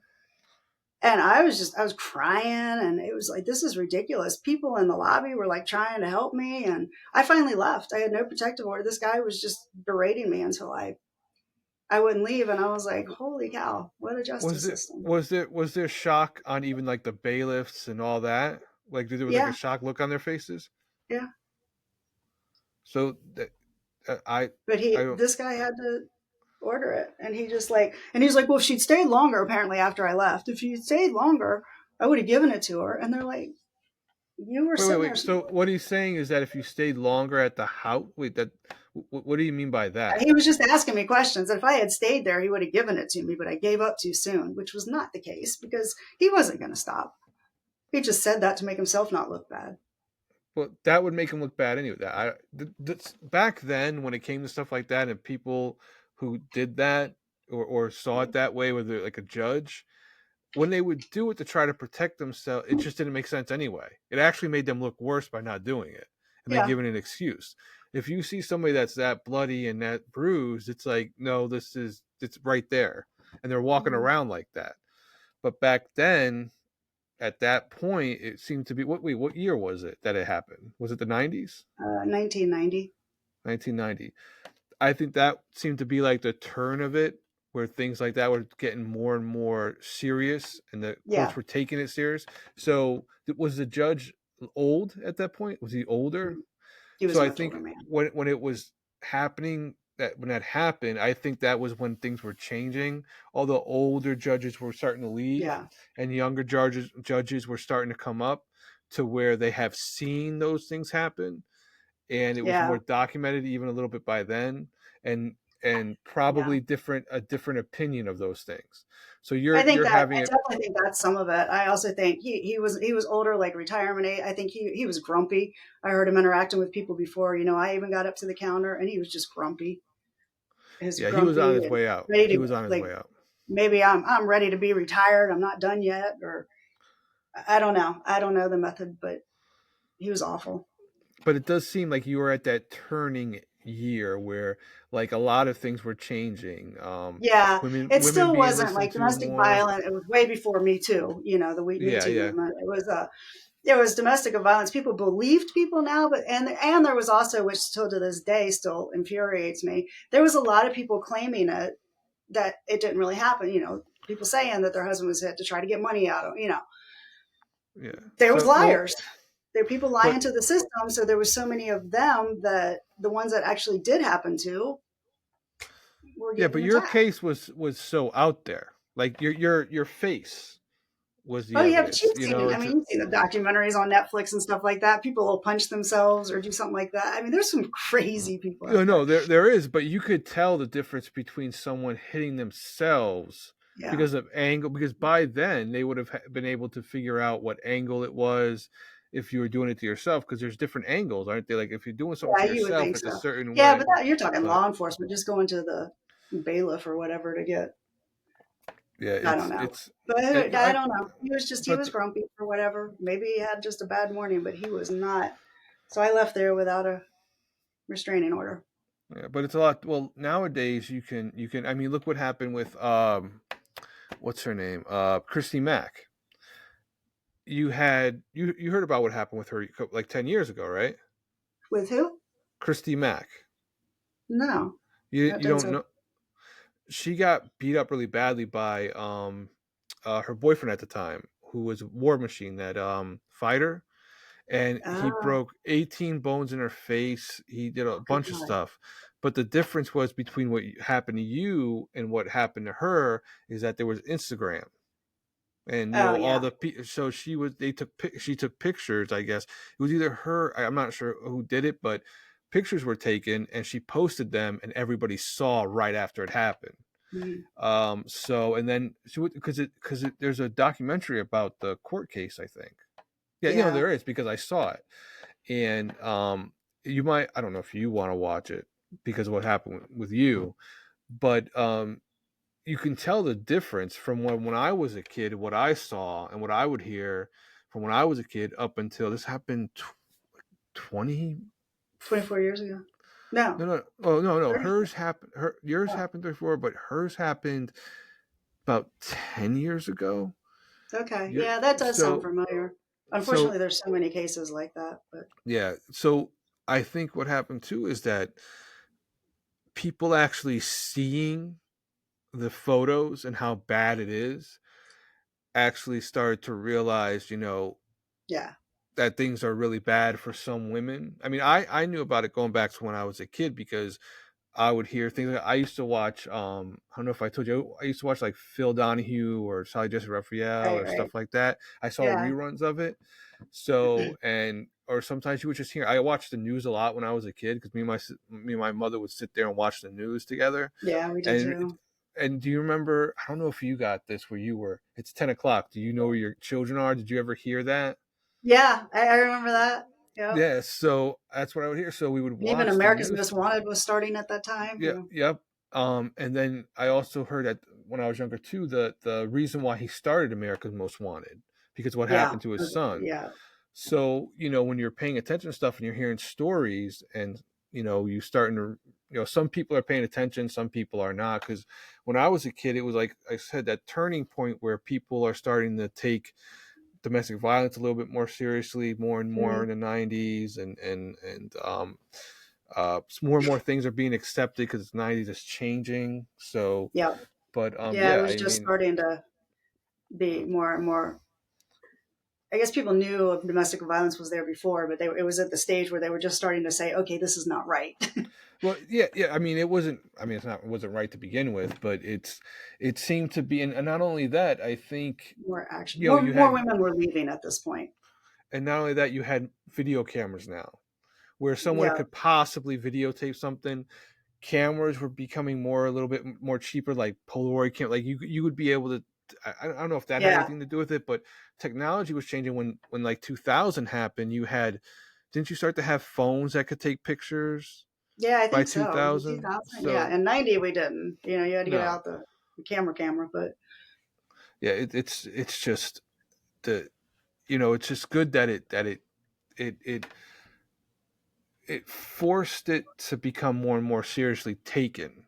You know what yeah. I mean? And at this Like point, there was already cases in court. It wasn't new to the legal system. And I it mean, wasn't, some people do lie for attention. I mean, men, women, they for any do. reason, could lie about something. But, I think the problem was too. One of the biggest problems. I don't think it was believed or not believed. I think it was being taken seriously. They weren't Yeah. taking the cases seriously to actually investigate properly. If you investigate things properly, if you can't find evidence, people could be like, okay, they did it properly. They did everything they could. There's no evidence. Yeah. Sometimes it could be somebody knows somebody and they try to get it away. Yeah, I'm sure that's probably Yeah. happened. You never know. You never So know. but it's good But that it's being unfortunately, taken seriously though, because now you yeah. have cameras and stuff like that that can prove things, and I Yeah, it's think much her, better. It's still a shame when people are falsely. We even had a friend that was falsely accused, and it's just people are sick that say this happened to them and it didn't. yeah, yeah, it's because there are people like suffering very, very badly after something Mhm. like that happens. And Yeah, for you, does it feel like it happened yesterday, even though it's years ago? If you think about it, do you get the feeling you felt that day or that moment? Does that feeling go through your body? not anymore. For a long time, I did. For a long time, it's like, gosh, it's been so long, but yet it seems so close. But honestly, now it's been so long. It's like I don't. It's like an alternate reality. I'm like, did that life exist? I just. It's hard to believe it happened. Yeah, Is there the feeling of I let it happen? Did that creep into you at any point? Did you feel that or see that way at any point? I did, but I tried not to. I guess I'm one of those people. Sounds really cheesy, but I always try to look at the positive and find something positive out of the worst things. And even this, like I kept telling, I was like, yeah, I let this happen. I married this guy. You know, how could I do this? How could I have not stood up to it? Well, actually, I did. I fought him back, and that's when it got worse. Um, but it's like, how did this? And I did blame myself, but it was like kind of depressing and driving me a little mad. So I'm just like, I can't do this to myself. So I just kind of looked at it. I'm like, try to think the positive, like, okay, this has happened. I don't wish this on anybody. But what did you just try to take it as a learning moment and like signs to look for the next time in a guy. If there is a next, just what to be wary of, what to ask. Like, we were talking earlier, before you get married, you should have these conversations, things I should have talked about before. Maybe I should have dated him longer when I, didn't feel like I really, really knew him. What were people's reaction when they found out it happened to you? Did they say, "Oh, you should have worked it out"? Did you hear that a lot, or like you must have done I didn't something? Did hear you hear that that? once. What was so, I don't even know how to describe it. Most of the people that I told that I was really close with, when I told them what happened, every single one of them said, I was afraid that was going to happen. And I'm like, why did nobody say anything? Did did they say? Did they ever say that about anybody else you dated? No, never. Did you And they ask all them? never acted weird around them, anything like that. They were pleasant. They were all just, like normal. And every single last one of them, my mom included, said it was just a gut feeling. It was a weird gut feeling that they had, but they had nothing to go by. It wasn't that he treated me bad in front of them before we got married. Again, after we got married, different. Beforehand, he was always nice to me, romantic. Yeah, he was a great boyfriend. So they're like, it's just a gut feeling, And every single one of them had that same thing. It was like we have Even before nothing you to got go by. married? Even before you got married? Yeah, even before we got married, Wow. they couldn't figure it out. They're like, and that's the thing. Do you want to ruin a friendship telling your best friend that Yeah. I think I your mean, husband's going to hit you? I have nothing to go off of. so what would you? Well, how would you have? Do you think you would have reacted if they had said something like that? Would you have taken If somebody offense to had, it? I would have been like, what makes you think that? Have you seen something? Do you know something? Or you just feel, I would have tried to figure it out. I wouldn't dismiss any feelings. Okay. I would Did have, they? and even if it was just a gut feeling, I would kind of keep it. I think it would be in the back of my head a little bit, just like when his mom said at our wedding, if he ever does Yeah. anything, call me. I think it would stick in my head, but So yeah, nobody, and that's what they all said. They're like, it wasn't worth causing a problem when it was literally just something we felt. so how many people in your estimation told you that? About 10 people, 10, 12 people, I mean, if it was one or two, that's one thing, but 10, about 10 or 12. And they that all were means afraid. Like none of them had talked amongst each other or anything like that and shared their concerns with anybody else. They just kind of like, I don't know. It was was weird. there besides your mother or father, was there anybody that surprised you that didn't say something to you? No, actually, people that I would have never expected to say anything to me were some of my biggest support when I was going through it. It was interesting. There was two women at work that I would have never thought would have been there, and yeah, Was it's there amazing how people step up for you. was there anybody with you don't have to say their name or say who it was. Was there anybody that when that happened to you and they supported you then said that it actually had happened to them and you didn't know about it? Was Hmm. that there was that type of stuff happening? Yeah, out of about 10 people, there were about six. Women that went through that? Yeah, which Wow, that's just I couldn't even believe it when I would tell, because at first I'm embarrassed to tell them, when I finally come back to work, and my boss, God love her, there's another one. Like she was not the nicest lady, but I told her when I called her to tell her why I was going to be out, I told her the truth because I said I don't know when I'm going to be able to come back. She didn't tell a soul.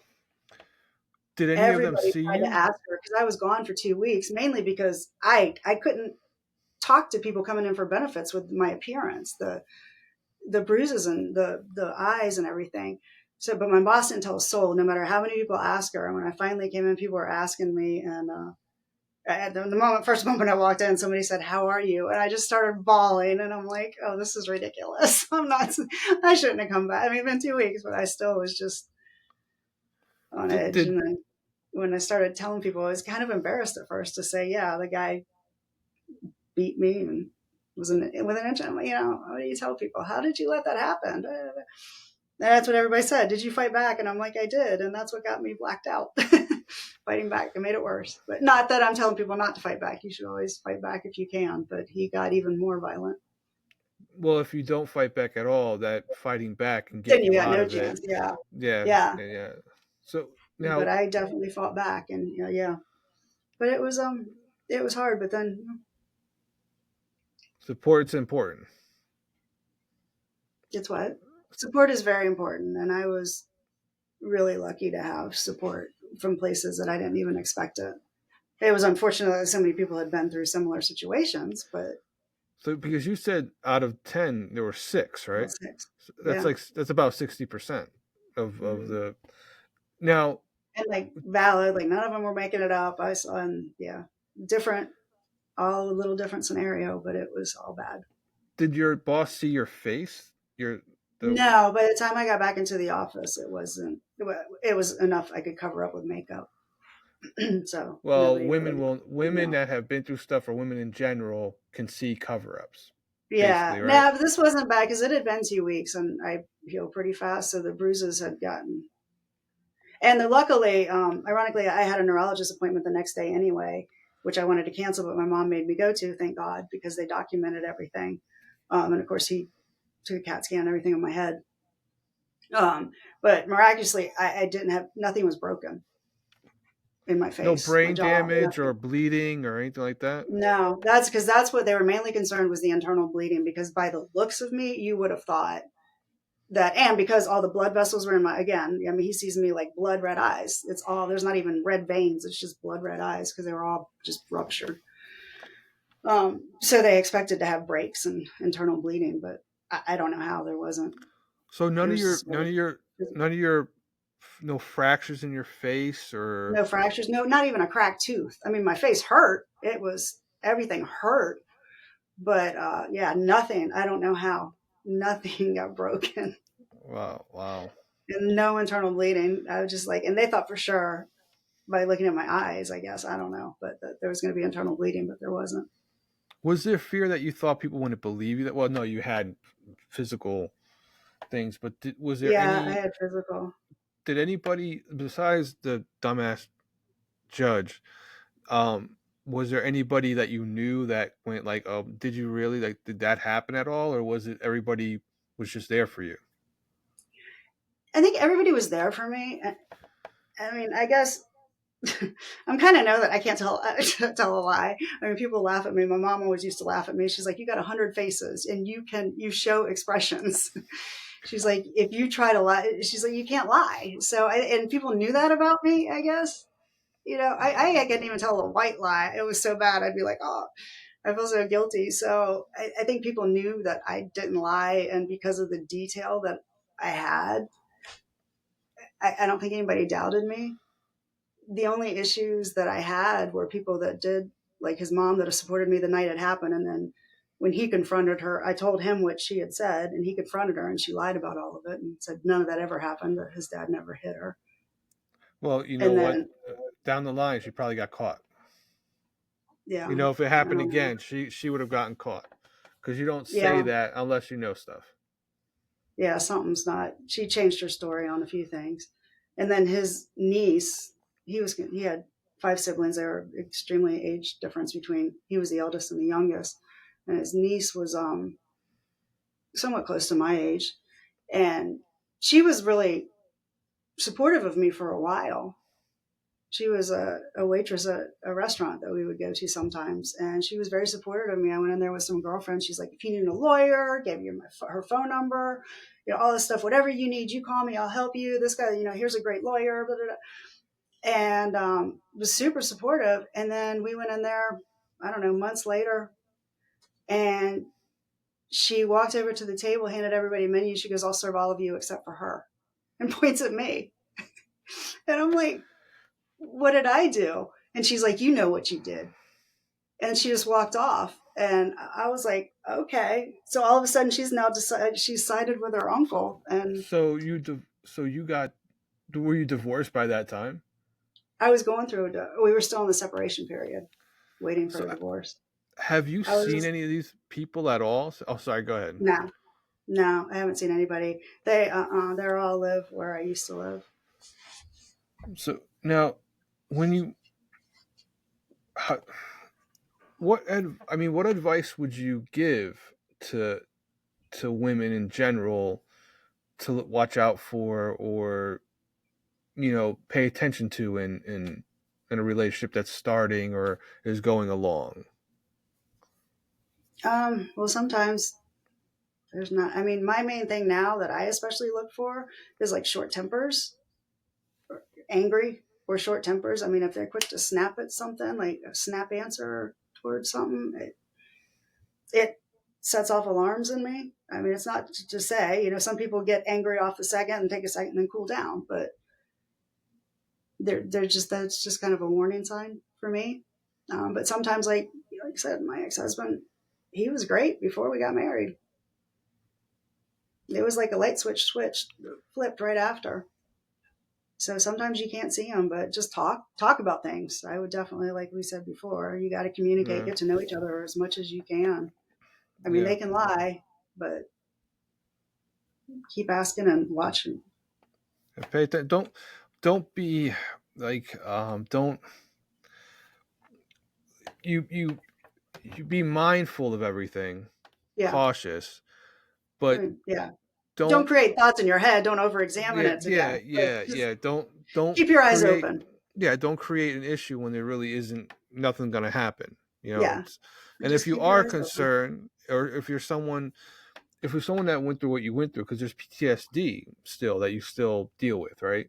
Even though it's years later, do you still deal with any of that? Yeah, yeah. There's some things that pop up every once in a while. Yeah, it gets better with time, but there's still some things that are triggers. So now, you're married now to someone Yes, else. yes, So now, how did you how did you meet Chris? Right, that's his name. yes, Chris. Chris How did Minx. you how did you meet him? Um, Ironically, so now we get into the other side of my life, the the content side. So when I finally left my ex husband to start on my own, I got into the swinging lifestyle Okay. and hung out with a guy friend of mine. Would go places. We weren't really dating, but it was safe for me because I didn't want to go anybody anywhere by So myself so as a single so female. did you get into the lifestyle on your own? No, yeah, I did kind of jump over that. So when I finally did to start dating, which was a while after I left my ex husband, I went on a couple of dates and I met this one guy who I did spend kind of the majority of my time with. Um, that I had met on one of those apps at the time. Nothing like what they have now, eHarmony or something. I don't know. Like Match, But eHarmony, stuff like that, right? yeah, one Match of or those. something. But I met this one guy and we hung out every so often and we were getting closer and closer. He lived in Maryland. I was in Virginia. We would stay over and thought we were going good. But then I had some computer issues or something. And I was going in trying to figure out my computer issues and found all this stuff, bogging down my computer to clean out. And it was all these like adult sites and everything. And So I'm did like, you have a what lot of the? did you have a lot of viruses? Yeah, yeah. We had a lot. I mean, it was like adult friend finder and what else is? I mean, Uh, like uh, everything, local swinging communities. And I was like, he what in the had world? did he have no idea? Did he say he had no idea how that got there? Oh no, he had a good story. he so I confronted him on it. He lied about it. He said it was his friend. His friend was cheating on his wife. Didn't want his wife to find out. So his friend used all these sites. He never touched them. I'm like, but it's your pictures. Yeah, but wouldn't that actually make him look bad too? Because then he's protecting his friend. to cheating and then you find out. Yeah, it was like a double whammy. I mean, here I can't. I mean, it was obvious. I'm like, but they're your pictures, so the guy's going to talk to him, whatever. But at first, I didn't believe him because, first of all, it's his pictures, and then, yeah, you're a piece of shit because you're supposedly friends with this guy's wife too, but you're letting him cheat on her and helping him lie about you. Yeah, so that was the end of our relationship. But it did kind of pique an interest in me. I was like, well, what is this? Here I am trying to get back in the dating world. So I'm like, what is this swinging stuff? And I had always been, I'd say, curious about women. I had never had an opportunity to be with a woman before then, but I'd always been kind of curious too. It's very fun. And, It's very fun. yeah, It's very, very fun. you like being, and so it was that kind of thing. Then when I was like, because I'm looking at this site, going, what is this? And just kind of curiosity. I'm like, wait, I can meet these people. They're open. I was open sexually. I knew I liked sex, and um, not that I had done a whole lot. I was still kind of an experience, so this is good. Let's get. I think my husband was the third person I'd slept with at that time. Um, but so I got on there. I met a few people. I ran to a guy I went to high school with, ironically. And I was like, I didn't show my face. I got on there. I was just like, let me just see what's on here, and would Oh, so email you with were on people. Friend Finder or something, right? Yeah, Adult Friend Finder at the time, and then a couple of local. So I was just like, well, what is this site that this guy's interested in? What is the appeal of all this? So I started, Women. curiosity, and he's gone at this point. So then I'm just like, well, what is this stuff? And yeah, I went on there to see what it was, and I'm like, okay. And then a couple of people started talking to me. Well, actually, a lot of single guys. You get some weird stuff as a single girl, but I digress. Well. See, the thing about it is that it it's harder for a guy to get a woman, but easier for a woman to get a guy. If Yeah. you think about it, Some of them just don't even, they would just send dick pics and no comments, So I'm like, really? It just are the comments like, hey, I want to have sex with you. Or, okay. What was the thing that surprised you the most? That was it the dick pics or the way people tried to the get with you? responses that I would get that were, yeah, some of them were just so bad. Like people didn't even look at anything I said, or I don't know. It was just that, and the amount of fakes that were, especially on this site, the amount of fake people there were. So okay, now go back. So this is like 25 years ago, then, right? Yeah. All right, go back 25, 30 years ago. And if somebody was going to go on the site and look at your picture and see you, what would have gotten your interest? This is 25 years ago, before you knew everything that you know now. What, like, say Well, if I went on there right now, and this is 25 years yeah. ago, and I I was only have typing one to you, picture up. what would have caught your eye or would have gotten you to go, you know what, I'm going to give them a shot, like back then, before marriage and all that stuff again? Well, what got me is because I met my current husband on these sites, and what got me about him was his smile. He had just a great, amazing smile that just like lit up, and he had a motorcycle. He was sitting on a motorcycle, and I'm kind of an adrenaline junkie, and I liked the motorcycle, and I liked riding. So that's what got. Is he the first person that got you on there, or did you go to some other No, people? I went. The first person I met, I actually went to high school with, which was crazy. He didn't show his picture, and we chatted back and forth for a little while, and I realized, I'm like, okay, I kind of like this guy, and he sent me a face picture. I was like, oh good gracious. It was a guy that I had gone to high school with, and we kind of had a crush on each other but never did anything about it. Oh, so your first time was a good time.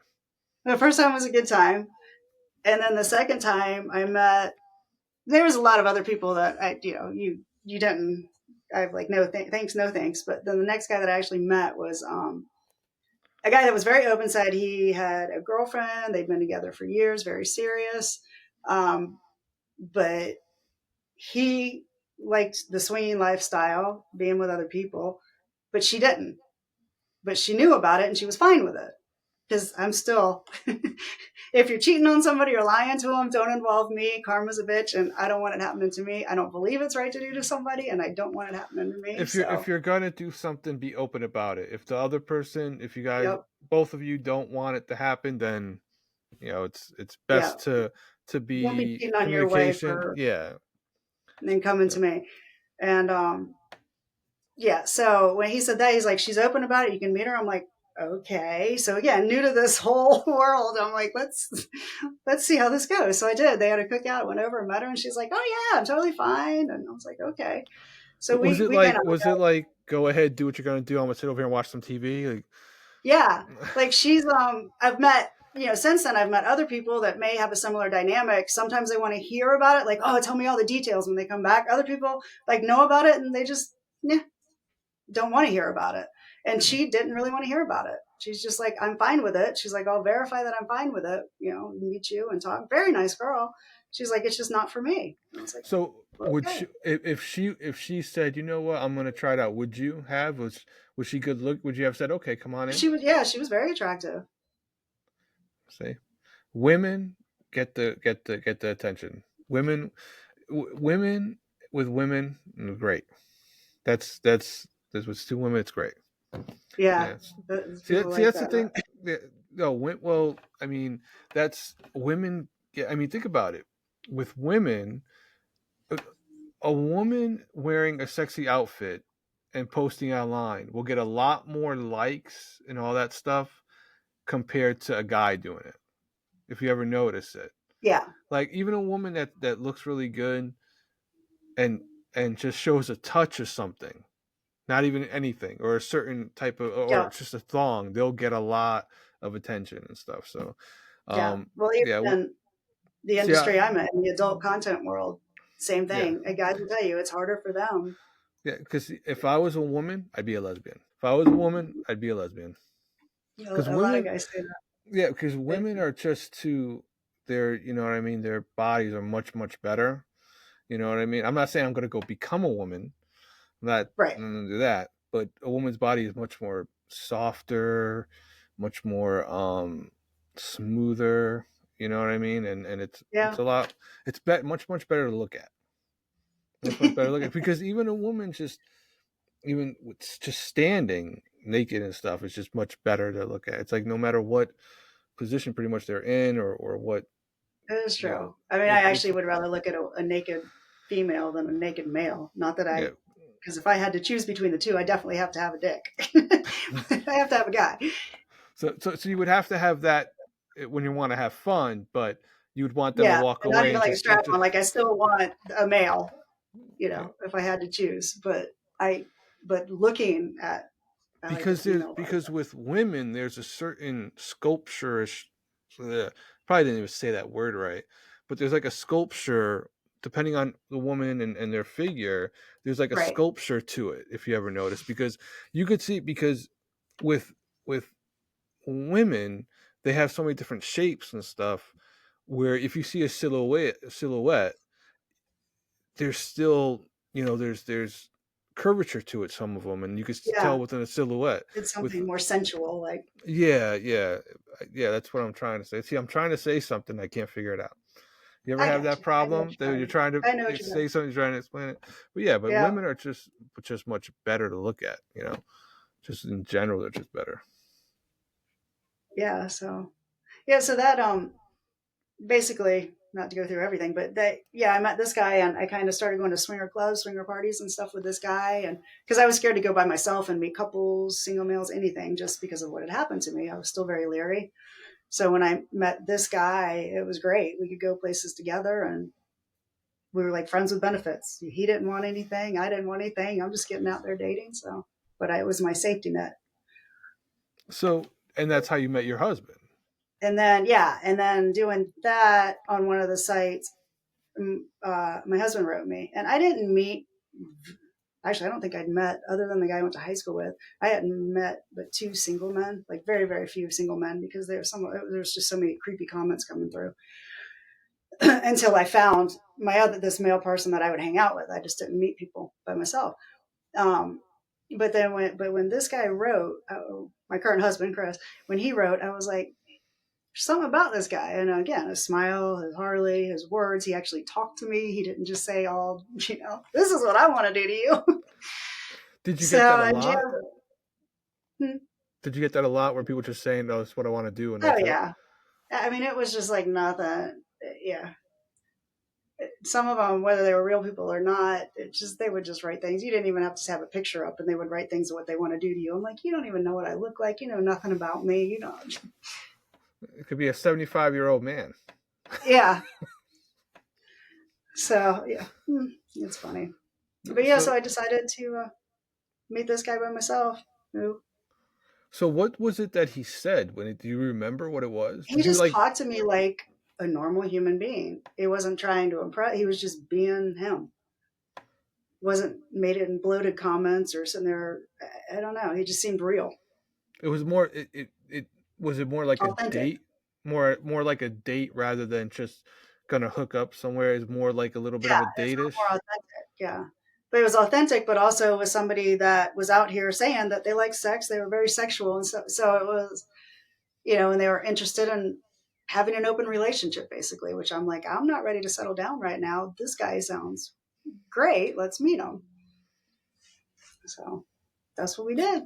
So you met So, up. Where'd you meet up? Was it like a oh, well? that's Here's you. But we met at the on-premise swinger resort. okay. Um, that he was going with somebody else, a female friend like I had, that supposedly they went to things together. Um, and also a lot of times single guys couldn't get in. So if you had like a female with you, you'd get in places. But So basically, they would lie and say they're with someone when in reality they weren't. yeah, but it wasn't like they knew they weren't a couple, but they were friends together. Um, but yeah, so we went to the resort, the club, and I went with a guy that I had been hanging out with. He went with this girl he'd been hanging out with. But I had forgotten that all I had was a picture of my butt. It was really stupid, but I didn't want my face out there. So I forgot I had not sent him a face picture, which So I you really so thought I you had. so you felt really good about your butt. No, I hated my butt. But I got on here because this guy was cheating on me, and I was just trying to see what it was all about. I really wasn't expecting it to get to this. So let me show my ass. That's the first thing I'm gonna do. Yeah. Let So me do that's what that my butt. I'm first. like, nobody's gonna recognize me off my butt. But yeah. And I didn't think anybody was Nowadays, really I didn't think I now was gonna meet anybody off of it or anything when I originally put it up there, and then I never, yeah. And I was just chatting with him, and I thought I really did think I sent him a face picture so he'd know who to look for, but I didn't. And then when I got there, I realized that I had not sent him a face picture. So it was up to me to make the move, which was hard because I was shy, even though this is like a sex resort. did you walk up to him and pull on your pants and say, "Do you remember this?" Well, I started to walk over to him, and then the girl that he was with like started putting her arms around him and giving me the death stare. And I So was they like, okay, this girl thinks they're a little bit more than friends. They've got a yeah. different idea of their relationship. So it took me a while to get over there. I had to wait for her to leave and go to the bathroom because she looked like she was going to kill me. But I was like, I had told him I was going to meet him, so I couldn't not at least acknowledge and him think I stood him up. So I went over and introduced myself, and he was just like, I said my name, and he just kind of looked at me, and then I turned around and and bent over, like showed my ass, and he was like, oh yeah. See, So that's important. He liked it, it's a good right? He story. liked Yeah, he liked both. He liked your face and when you turned around. That's yeah, good, right? When they like yeah. so him liking both was something you liked. So it was yep. So that was fun. And then we went on our first date. Neither one of us wanted a relationship. He was going through a divorce. I think my divorce had just finalized. He was still going through his, and we were both just getting out. He had just moved to the area, so wanted to get to know people. Him and his wife had dabbled in this when they were together, so he's like, "Let's this way to meet people. I'll get on it in the area I'm in." So we met. And we went out on a date like 2 nights later, I think it was, and been together ever since. Well, did you guys do anything in that party at all or no? Now, his favorite story to tell, the joke, is that I did. So they had rooms that you could play in, and he said we were standing there talking and stuff. And he said at one point I walked by with a couple girls in tow and said, "Hey, we're going downstairs to play. If you want to come watch us." And he's like, right then and there, I knew this girl has my mentality, and this is going to be good. So you had a fun night or a fun day or whatever. Night. He didn't do anything though. He didn't do anything with any of us. He watched. We didn't have sex until our third date. Were you surprised? I was. It sounds like a lot, but in the normal dating realm, I mean, that could be normal, but that would be okay. Going a few days before you have sex. But this was literally, we were in here for swingers. We were in here because you want to meet people to have sex. So it was kind of surprising to me that it didn't happen. But you enjoy it. But Had fun. it was, yeah, it was fun. We had a good time. We got to know each other, and still, I don't know. I So think we both kind of fought so getting serious, but so we did. after you saw the picture and you talked for a little while, when you actually, because there's a difference between talking on the phone, seeing a picture, but when you were actually around him more and more, what made Yep. you decide that what you're going to go with him? We just clicked. We just immediately clicked. We could talk about anything, everything. I just felt completely open and comfortable with him, which was very odd because I had been so nervous about men, up to this point because of what had happened. And but for some reason, I just felt completely at ease with him. Were you surprised that you even got into the lifestyle that you did? Did you ever expect yourself to be that sexual? Yeah, I think. Well, I was at first because what I didn't say is I was a virgin when I graduated high school. I didn't even have sex until like beach week, the graduation trip. Oh, you That was went the all first out. time I had sex. So you went all out. Yeah, and it was just, and then it was awful. It was just like, why do people want to do this? It was awful because the first time hurts, and I'm like, this is just awful. And I wasn't really very sexual. And then even when I married my first husband, I want to say he was the third person I slept with. I just didn't. I don't know. But What yeah, I was went it? through high school virgin, so I was always curious. Like I would masturbate. I knew it felt good. I would watch, TV. It would turn me on. It was so I knew I was sexual. I was curious about girls. I was curious about things I saw on TV and stuff like that. Well, did you I watch just a never lot? like hear the girls gone wild that things just get put in their face in college and stuff. It just never happened to me. I never had those, Did so I was you always wa- just curious. Did you watch Girl Girl a lot? Hmm. I did. And I Did, always wondered what would it be like. And then I think Girls Gone Wild came out at that time or something. And I'd watch them like, why don't I go to a school where this happens? Why aren't I on vacation where something like this happens? It would never presented itself to me. but not on video though. You didn't want any of it on video at that point. No, I didn't want anything on video then. No, not then. Uh, So yeah, and then when I found out the swinging lifestyle from the guy that was cheating on me, I was like, I'm not in a relationship. This is a quick way to meet people, and they're open about what they like, what they don't like. It's just like goes through a lot of the bullshit. So that's what, yeah. So then I got into it and liked So it. now, were you surprised that you actually did you expect or even think it was possible to find someone through that type of actions?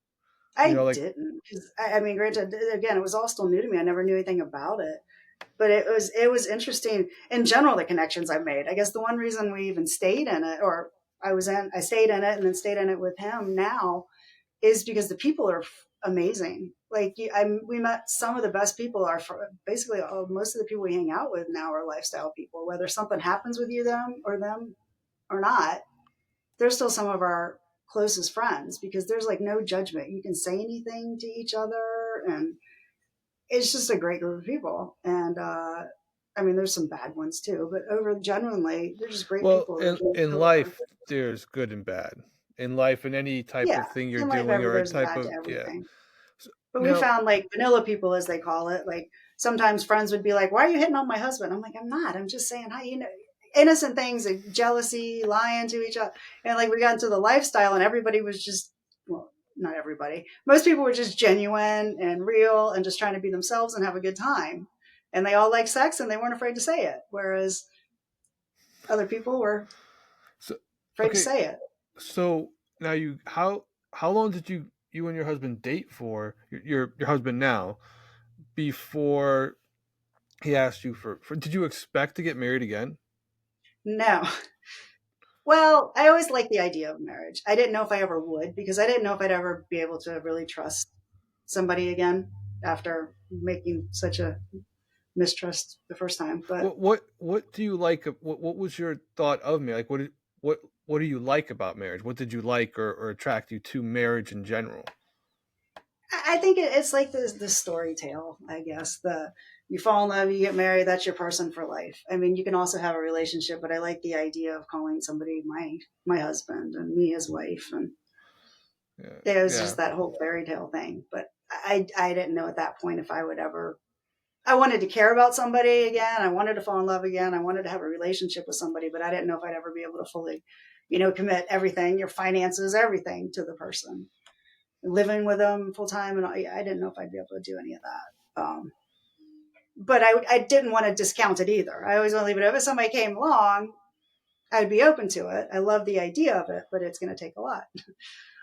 But then on our date, we met at the club, and then our first date, Chris says to me, "I never give half of the half that I have left to anybody else." And I'm like, "What?" He goes, "I'm divorced. She took half of everything I have, drug me through the ringer, and I don't want to go through that again." And I'm just kind of a smart ass, and I was Yeah. like, "I didn't say I wanted to marry you either." Well, so he half is already gone. He don't want you taking any of his half. Yeah, he's like, "I don't want to do this again." He's like, "It was awful. I don't want to do it again. I worked my whole life. She didn't work, and it just, So did you ask him to get married, or did he ask you eventually? no." And we joked about, and I mean, I told him flat out then, I'm like, "Well, I didn't say I was going to marry you. I don't know if I'm ever going to get married, but I want somebody that's open to the idea, because I'm not, if it goes that way, I don't want to, if I do find a person, it's going to take a lot for me to find a person, but if I So do, I want that option." so do you think that's something when it comes to communication in general is something that you have to find out fairly early, Oh, whether or not marriage absolutely. is You there? find Yeah. that out. Find out if they're going to have kids. If you want kids, both want kids. There's a lot of things. Finances, living together. You really need to. Some people jump in way too lightly. So what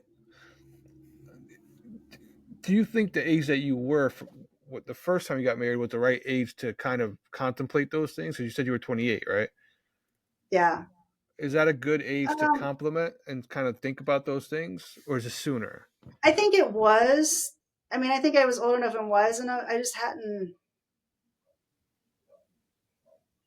I mean, I'd never commingled anything with. I'd never lived with another man or anything. So that was all kind of new to me. It was, but yeah, it helped me in a lot of ways to But the young protect me. but the is it the younger you are, the younger you think of that, the better off you'll be later I think on. just with age comes experience and life lessons. I mean, not to say wait until you're 70 to get married, but you can be married young, but life experience. I mean, some people are old souls, so to speak, have lived a lot of life in a short amount of time. But I Yeah, think life experiences yeah, and because learning from it. yeah, because it some people before the age of 18 could have had a completely different life. Like the Yeah, things that they've learned by 18 could take someone else 30 to their 30 or 35 because of how soon things had happened for oh, their absolutely, life compared to somebody else's. So there's absolutely. someone who's 20 could have the same thought process as somebody who's 50 because of how fast life was. So Yep. it all depends. Yeah. And somebody that's 50 can act like a 19-year-old because they just have been spoiled or something their whole life and not lived much. Yeah, yeah, that's true. So now so back to when so he asked you in the end to get Oh, married? so we dated for 5 years. And we even got to, so when we started, we were both living in the Virginia area. He was on a temporary assignment to, for his job to Virginia, but his assignment was ending and he had to go back to North Carolina. And ironically, my mother's family was all from that part of North Carolina. So I'm like, I'd wanted to move out of DC and get out of the traffic rat race of DC, Virginia area as it was. I'd thought about going south because my dad was North Carolina. I'm sorry, my mom was North Carolina. My dad was South Carolina. I planned on going somewhere there.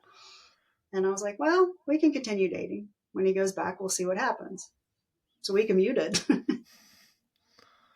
for many years. There was like, we dated for a year and a half before he had to go back to North Carolina. And then we commuted for 5 years. So then he Yeah. find We dated for 3 years before we moved back. Then we commuted for 5 years. So you were together for 5 years, then he asked you to get married? At 5 years, I had a high school reunion. My high school reunion was coming up, and yeah, he proposed to me on the night of going to my reunion. So now you wanted it to be open to be able to do that for Yes. marriage. Were you surprised when he actually proposed? No, because I knew he had warmed up to the idea a little bit more.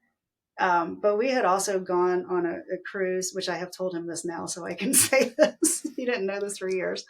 We had gone on actually a lifestyle cruise, and we were in. I always like tanzanite because purple is my favorite color, and I love the tanzanite stone. So we were in a jewelry store, and I was looking at this tanzanite ring that I was putting on my hand, not on my wedding finger, nothing like that. I was just looking at it, and he took it off and he was looking at it and examining it. And then he put it over on my hand, but he put it on my wedding finger, and neither one of us really thought anything of it.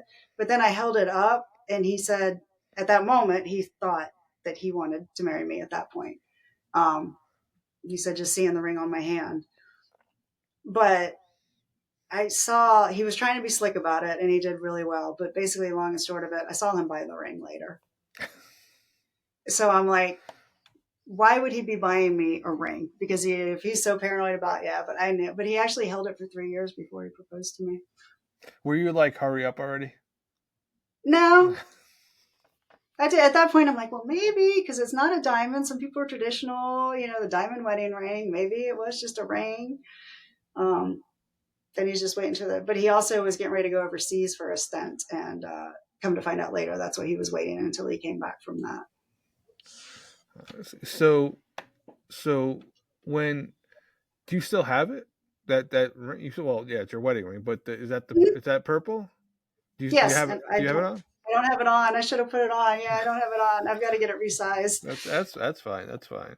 But we're when he decided on, did you ever think that you would have a purple ring, or did you think it would be diamond? Mm-mm.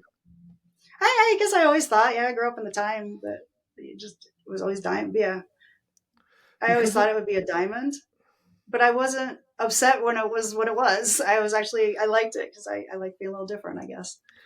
so is it because it's purple and because of what you like? Is there a little bit more sentimental value? Mm, I mean, it's sentimental because it's your wedding ring, but the fact yeah, that it's purple and all that, does it give it a little bit more meaning yeah, for you? because he specifically got what he knew I liked. He knew I liked that ring because I tried it on, and the fact that he says, as he tells everybody, that when he saw it on my hand, that's when he said it really made him realize that he could see himself married again. So that's got that sentiment behind it too. So did you were you surprised that it was 5 years before you proposed? Did you think it would be sooner if it did happen? Um, I was a little surprised, but then I wasn't because when he did do his overseas trip, like I had a feeling he was going to wait until he got back from that. Um, and it kept, it was getting pushed and pushed. So I was like, I had a feeling he was going to wait until he come back. And again, then I started thinking, well, maybe it's just a ring he's going to give to me when we're more serious, or I don't know. Um, and we also had, as one of our discussions, he had already had kids and could not have any more kids. And I wanted kids. I still didn't have kids. So we had to talk through that too. So What, but that was, figuring that out too. well, So yeah, I, did did the fact that having kids wasn't an option, did that discourage you a little bit? Did it give hesitation at it all? did. It was hard for me. It was a really tough decision because I had never felt what I feel for him or even felt at that time. I've never felt with anybody else. And it was, I mean, it was really hard for me because I'm like, I want kids. I was an only child. If I don't have kids, I don't give my parents grandkids. I don't even have, nieces and nephews I can play. Or it was just, it was hard for me. It was really hard for me, but I started, and to his credit, especially maybe because we were swinging lifestyle, he's like, date around. Because just date around, find a man, that wants to give you that, and see, or if you find somebody else, and And again, we were still kind of open relationship, and this was all before we proposed. And then I went on a few days, and there was a couple of guys I really liked, but I finally, when it came down to it, I realized I'm like, none of them make me feel like he does. And selfishly, well, not necessarily so selfishly, because the thought was, I'm like, I could marry somebody that I might love and have kids with, but I'm not going to love them like I loved Chris. Did, And is were that what you I really want to show kids? Do I want to bring kids into a world where I may not stay in love with this person or not feel what I know is out there? do you mean in So so were you afraid that if you had a kid with someone else that were you I'm trying to figure out yeah, I how to guess I phrase this. mean because I felt so much for this man. Like, do I want to give up the feelings that I have for him to try to find somebody that can just give me children that I may not feel that I may fall in love with, but not love as strongly as I love him? Were you also That afraid makes that the sense. kids may see that there's not love there or may feel Yeah. that way? Was that a Yeah. concern too? And kind of, yeah. And kind of, it's like, do I want to, give up something wonderful I know is out there? But and then I also thought too, I'm like, maybe it's not in my cards. It wasn't meant for me to have kids. So I was like, is this my, Did you ever think because of I hadn't felt, adoption? huh? Did you ever think of adoption in any way or anything like that? We did, yeah, we thought of that. It just never, but it was never a good time. There was some things going on in life that prevented me from being able to even try to adopt. So it just wasn't in the cards. But Now, uh, if if you had gone through with it, like having a kid, would there have been specific things that you would have wanted the guy to be, or certain traits that you would have looked for in general to no, like? well, I wanted the connection with somebody else that I had with my husband now. I wanted to find that connection with somebody that could give me kids, but it just wasn't out there because it was like he was my other half. I Oh, mean, okay. So now, okay, maybe I missed it. When he said go look, did he mean to find someone you can fall in love with and have kids with and marry someone else, or well, he just was for kid? saying, see, I have to make the decision before we would commit to each other. I need to make the decision. Can I give up having kids and be with him, Okay, or is that something I could live with? okay. I think maybe I misunderstood a little bit about Yeah, I may how. not have explained it well. Sorry. No, Yeah, it's just you know like, what, you probably explained it very well, and I'm paying attention to a lot of no, things he to just make he sure didn't want me some. to live with regret of not having kids, which I do in some ways, but I also know that there's nobody else out there for me but him. So By him saying that he doesn't want you to live with regret like that, did that draw you a little bit more in to him, like him willing to do that so you can go find yeah, something, be happy? Did that kind of help it fall did. in It love with her made more? me feel like he truly cared about me, and you know, we knew we were in love with each other, but he truly cared about something that was extremely important to me, and didn't want to live my life regretting not being able to bring children in the world. He had kids So already, right? he had two kids. Yeah, How old were they at the time? they were 5 and 7. So you've helped kind of raise them from 5 and 7 a little bit, or Yeah, no? I've been there since they were. Well, I met them. I should say that I met them at 5 and 7, so they were a little bit younger when we started dating. But I actually met them at 5 and 7. So yeah, I've been in their life for a long time, 20 years. Do they feel that you are a part of that type They of? do. They refer to me as mom and treat me like. I mean, they give me Mother's Day gifts, and they treat me like a mom. I by no means ever want to overstep. I am not their mom. I am thankful that I'm in their life, and appreciate how I'm in their life, but I've never tried to take the place of their mom. And their mom and I actually get along very well. It's very strange, but we do. We do holidays together and stuff like that, birthdays and stuff. We get along well. I mean, we would be friends if we'd met outside of this. If even though you didn't bring kids in yourself into the world, do you feel that you got the um the feeling of being a mom from his kids being there, and do you so I did it do in fulfill some that? ways. In some ways, there I miss out on. In some ways, and I love. I do. I call these my son and daughter. I don't even call them stepson, stepdaughter. I call them, my kids. And they're fine with that. Their mom's fine with that. We're all, we know we. But I feel like I missed out on, yeah, the baby stage, being pregnant, the baby stages, all that stuff, getting able to raise them. I didn't raise them, the whole time. And there's different things when you're a step parent. It's hard sometimes it's a different than when they're your kids. And even now, like if it comes down to, having to choose between people, between me and their mom, I would tell them, choose their mom. She's your mom. I appreciate the role that I am allowed to have in their life and thankful for it. But there is things I do miss. So I wish I had. I wish I had that connection, that strong connection of giving birth to someone on my own. does it does it fulfill like the aspect of help, like help raising a It definitely child? helps. I mean, I'm so thankful that I have them in my life. I am thankful that I didn't. We got married and neither one of us had any kids. I'm so thankful to have them as my kids.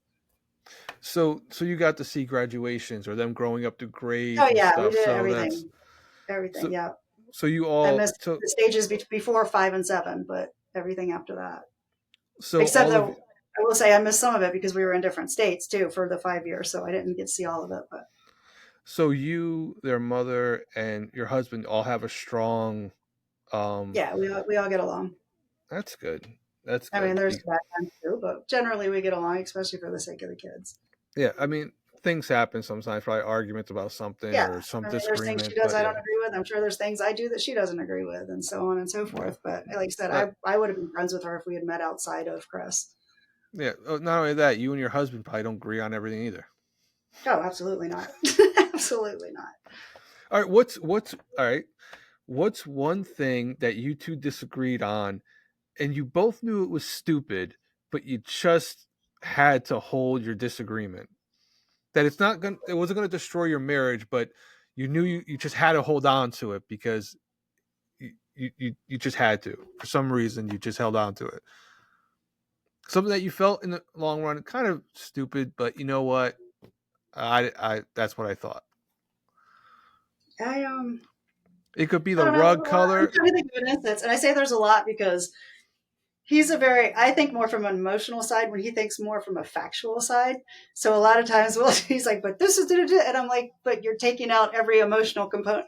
So we battle on that spectrum. But okay, something like the color of the rug, or the color of a Yeah. couch, or like how you have your Angel Minx behind you, like the Yeah. color it should be. That is a Like, good example. I didn't want this up. He wanted it up. I'm like, okay, fine. Pick your battle. have you ever thought about getting a green screen behind you when you do these, or do you like it being like a normal couch? That what would you have preferred? Would you have preferred a green I don't screen? know. We're trying to set a room up. We have friends that watched How to Build a Sex Room, and they set up this amazing room that looks like a studio.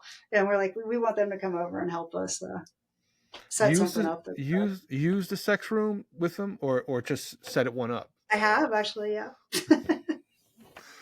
There you go. It sounds like We've actually very filmed fun. over there too. Hey, as long as you're having fun, right?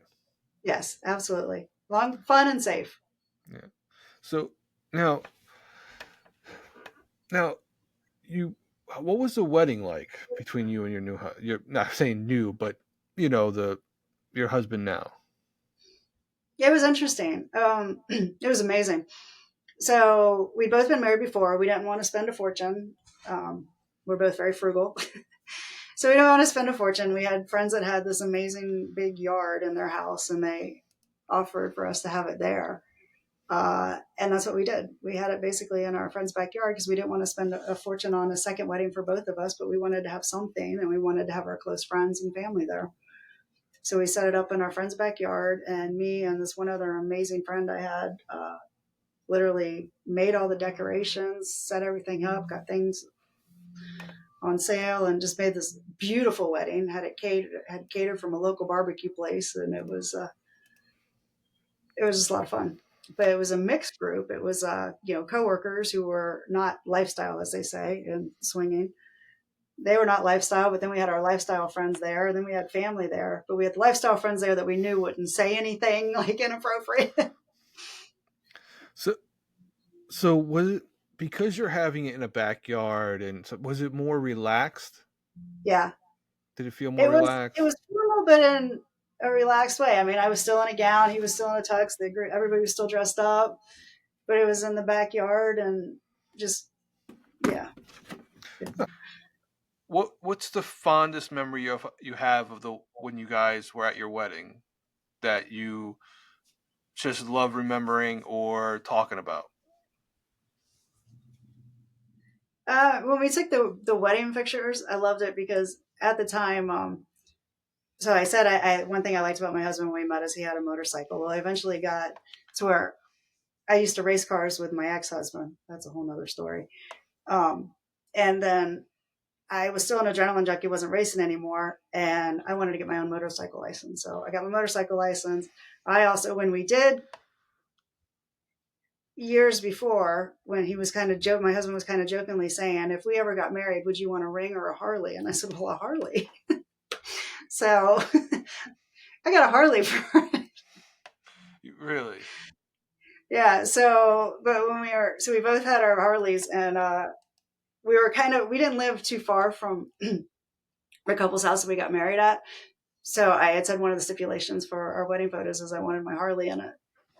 So that was fun, having the pictures of me and the Harley and all of our friends and family there. It was kind of a small wedding. I want to say it was like 150 people, which isn't super small, but it was still, he's got a really large family. And so it was the people that meant a lot to us were there. And it was just a great, That's good. all of it. Hold on one second. I'm going to stop it real quick. So when you got into the content creation, was this before you got married or after you got married? This was after we got married. So, content creation, we stayed in lifestyle, just because, again, we love the people in it too. But then COVID happened, and everybody's cooped up at home for however many years. And when COVID was kind of ending, things were opening back up, and you could travel again. We went on a cruise that we'd actually signed up for years before COVID, but got postponed because of COVID. It was finally starting. It was going to launch now that COVID was over. You still had the stipulations of getting tested and stuff, but it had dropped down. I think there were 6,000 people originally. Now it was down to 4,000 people, and it was a swinger cruise. Um, and we finally went on this. So, ironically, there's 4,000 swingers that have been cooped up for 2.5 years on one ship together. So it was a lot of fun. It was a good time. It was a safe time. Everybody was safe, but it was a lot of fun. But we met a bunch of people on that, and one couple there in particular that we met. Um, this guy came up to me and said, "Wait, do you guys film this stuff?" And Chris, my husband, was like, "Yeah, we film it just for ourselves, and stuff." He's like, "Oh, okay." Oh no, I'm sorry. Scratch that part. That's a different part. Um, we met the couple. This one particular couple that we met was he was. I met him at what was called a BBC meet and greet. Which I still don't like that term, but it was he was an African American man. Met him at this event. We became friends, and he told me about this place called Splash Mocha, which is like an interracial lifestyle party. It's an organized party at a hotel takeover, a lot of interracial, focused on hot wives, where women and black men mainly, but there's a little bit of everything there. It celebrates different lifestyles. It even celebrates the cuckolding lifestyle, which I don't know if you're familiar with that. My husband and I are what's called stag vixen because he plays too. He's dominant personality kind of thing, but cuckold. So at these parties with the interracial stuff, so there's white, black, Hispanic. So there's white women, black women, Spanish women, Yep. There's Korean anyone can women, be there. I mean, Asian it women. normally caters, and it started as white women with black men, or like couples with a black man. It does cater to the single men too. They can come, but they also have like the male meetings where they kind of help each other learn to talk to couples and respect the husband, and not be the creepy single guy that goes to parties. And So don't go to the party with shifty eyes. yeah, Don't do that. it That's teaches you not how that's to don't ignore the husband and just go grab the wife, that kind of thing. It was a I could go on for hours about Splash Mocha, but it's a great event. It's So we listened to this guy. We're like, okay, let's go to the Splash Mocha. So we went to one that was close to us and had a great time. Met a lot of people. Still really good friends with a guy that got me introduced to it, and another guy that actually helps run the Splash Mocha events. Actually, I've gotten to know all the owners. They're really great people. And excuse me, we went back. I guess it was the second one we went to. We went to a couple of them. And the second one we went to, the guy that introduced me and the guy that works for the event were like, "You guys record the stuff anyway? You record having sex and your adventures with other people?" And we're like, "Yeah, why?" And he's like, "Why don't you make money off of it?" And I'm like, "What do you mean?" Clueless. And he's like, "Go on OnlyFans. Everybody's got OnlyFans. Put it out there. Do content creation." And I'm like, "Well, what is this?" And then they started saying, "You can travel. You can write off your expenses as business expenses. You can meet even more people." Do and I'm like, "Wait a minute. So you're telling me I can travel, write off my expenses, and still have like the swinging lifestyle after I've been cooped up for all these years because of COVID?" I'm like, "Okay, let's do this." So we did. We jumped in and we kind of started doing it. Thought it was just, well, let's see how this goes. It's going to be a hobby. Is it going to be fun? Going to be worth the time? And we loved it. It's a lot of work. It takes money. It's a lot of work, but it's still fun. So we've stuck with it. So it's just kind So of an evolved swinging, and we've met a lot of people that were swingers first. so was that where you did your first content stuff? Yes, I mean, I guess we had filmed before, but just for our own personal use, not for putting it out there. And then of course, my husband's all excited when we do get into content. He's like, "I've got all this stuff when she was 20 years younger. This is great." And then they're like, "Well, you don't have a release form." So we're like, we learned that there's a lot of stuff. You have to have release forms. You have to have, all kinds of stuff. But there's a lot that goes in along with the content side and actually putting it out there So for well, sale.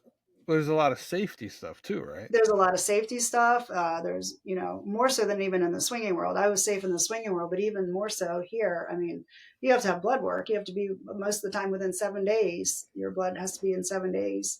And there's a plethora of tests that they test for that the average person wouldn't have on an STD panel. We add to our panel. And there's a lot of safety. And if somebody falsifies a test or doesn't have it, I mean, word spreads around fast. Yeah, if you're hard to work with or hard to Yeah, deal with, it's you're putting somebody's safety at danger because we're all in this. Some people do this full time. I still have a full time job, but some people do this full time and this is their living. And, you know, yeah, and they don't want to get it's the nature something of the and give it business to. that you can catch something. Nobody can be 100% unless you're not having sex. But safety is very high up on everybody that's serious about the content. And if they find somebody that's not, they will report it. Were you surprised about how big safety is within the industry? I was. I was happy to see it that way, and it actually even made me rethink back to my swinging days when I was like, I would say I get checked like every 6 months. Then I'm like, okay, I'm being safe. I'm using condoms, but it's really not. It's not. There's still things you can get through your mouth. You know. Yeah. So now what are the things that you've learned that you didn't realize before you got into it concerning safety and what type of things you can get and stuff? What was something that surprised you? Um. I mean, nothing really surprised me. I mean, I guess I knew you could even get things orally and stuff. I guess it just the amount of how well, and I guess what did surprise me is the stereotype of basically content creation is considered amateur porn. So the stereotype of the porn industry is that people just sleep with anybody, they're all dirty, they're all infected, that kind of thing, that old stereotype, when that is not the case. People are safer in the content world than they are in their everyday lives and the swinging world too, in most cases. So, well, when it comes Because to, go ahead, go ahead. Oh, I was just to say because for some of them, their livelihood is based on it, so they can't take a chance. It's a safety. It's safety first. Well, And because even to the them, ones that say, "Oh, I went out and I had sex with a bunch of strangers," and sell a video like that, I can guarantee you, they did not just have those strangers were tested. They may be strangers that never met them really before, but they came in with valid tests. it's the whole concept of enticing somebody to watch it. That's Right? basically where it Yeah, comes it's the from. Yeah, whole secret thought. yeah. So, But so, so what's the biggest misconception that that you even had about it that you realized you were wrong? Is there anything like that that you noticed? The biggest misconception I had about it was what people also think about is you just have sex, have fun, and make money off of it. It's a lot of work. It's not that easy. It's not just sleeping with somebody and making quick money off of it. It's a lot of work. It's marketing, which neither my husband or I have backgrounds in. It's marketing. It's meeting people. It's editing. It's getting form signed. It's organizing. I could go on for hours and hours of all the stuff that's involved. Plus, when you're working a full time job where you have family and responsibilities, And it's a full there's time job in itself. It's easy for to really make it successful. It's a full time job in itself.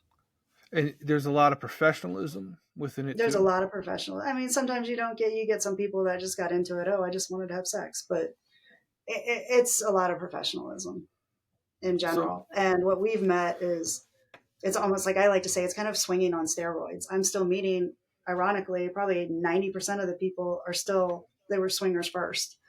So it's a lot of the same mentality. Now we're just traveling all over the world. I mean, we would do cruises and stuff before, but it's on a larger scale.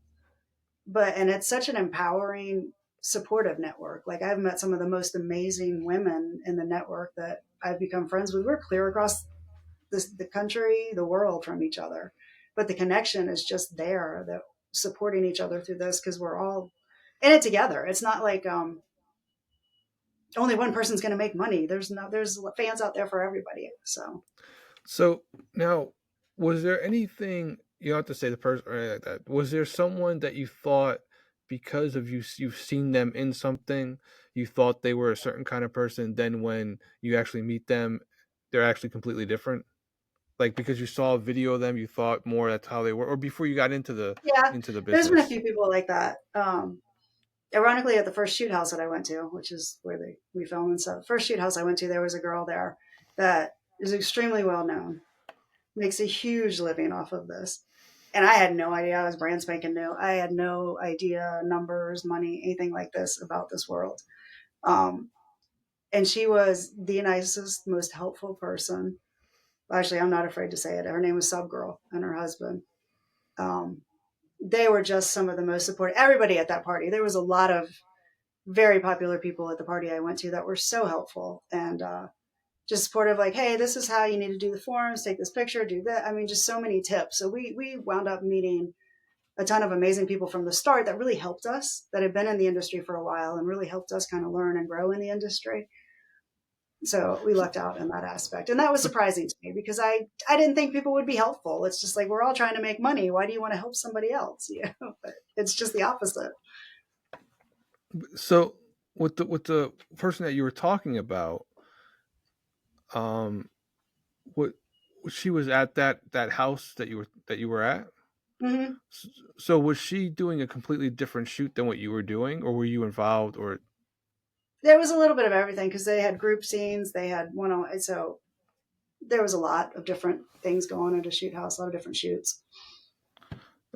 were you So we're all kind of doing the surprised? same thing, but maybe different places. Were you surprised by the professionalism within the industry when you got into it? Yeah, I was surprised by the professionalism, but still the down to earth realism of the people. Even people I was meeting that were like famous, they were just as nice as can be and just sit there and have a chat all day. Just how down to earth and real people were really surprised me. Well, It was a lot of meeting a people. movie star and them just being your neighbor. Well, I mean, whether it's that profession or just a movie star, no, the majority of I looked at it this way: the majority of people do the same stuff except for a few different things.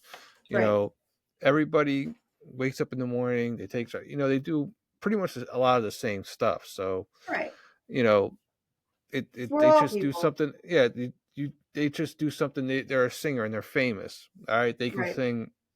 I can't. Okay, fine.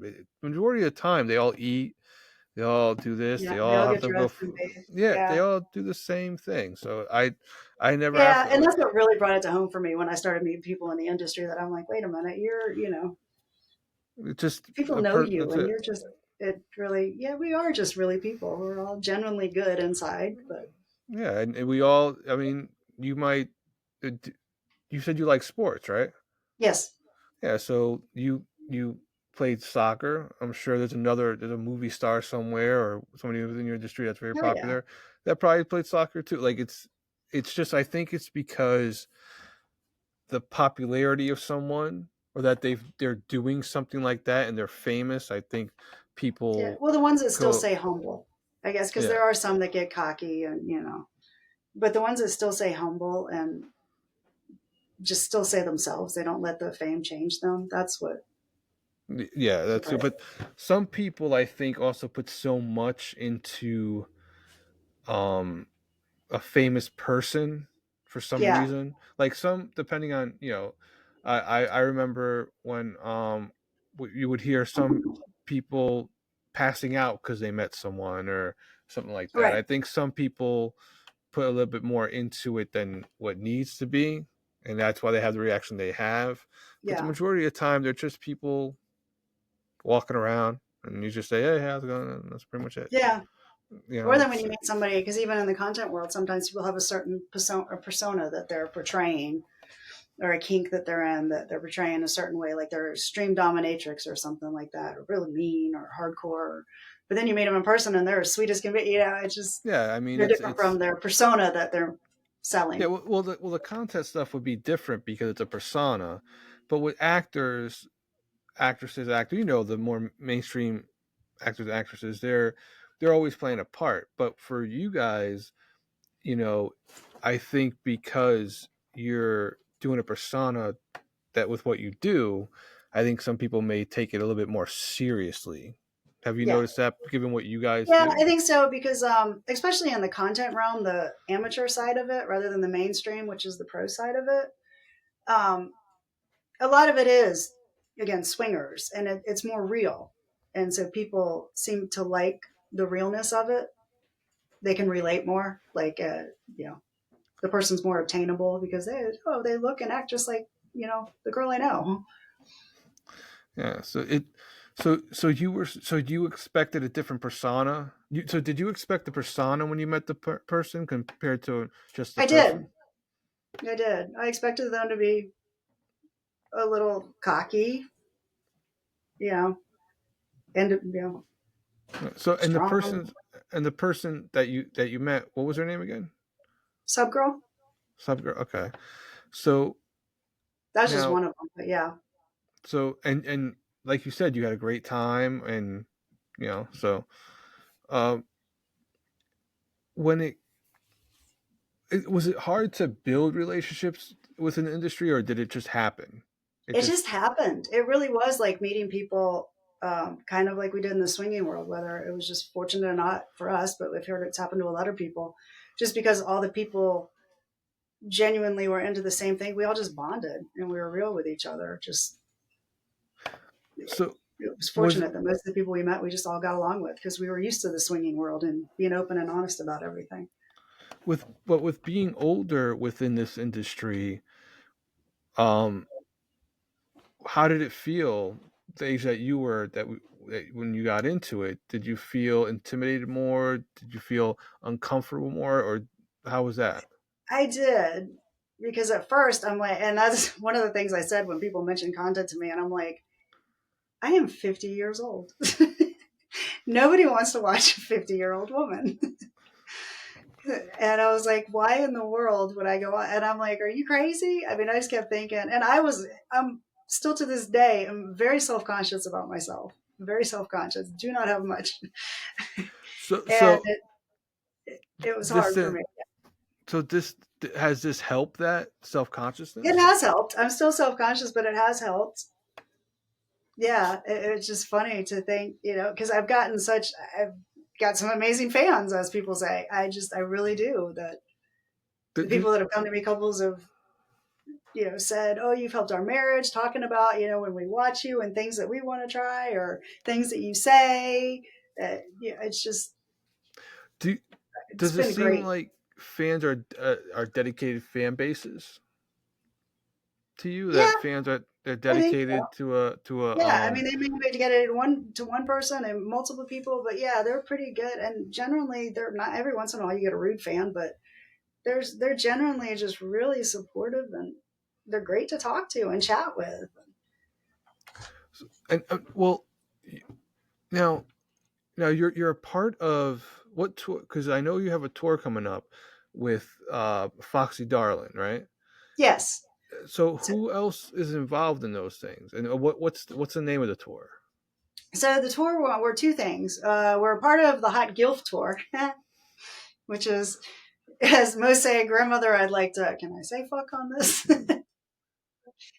The grandmother, I'd like to, but some people say, or girl, I would like to. Um, but yeah, it was the Guilf tour, which was started by Foxy Darlin and her husband, and then they have now sold the rights to the Guilf tour to the Velvet Dream Studio. So now we're owned by a studio. Um, but it's still the Guilf tour is coming out as part of. So it's basically, what are we at, 8 women That that are part of this Guilf tour.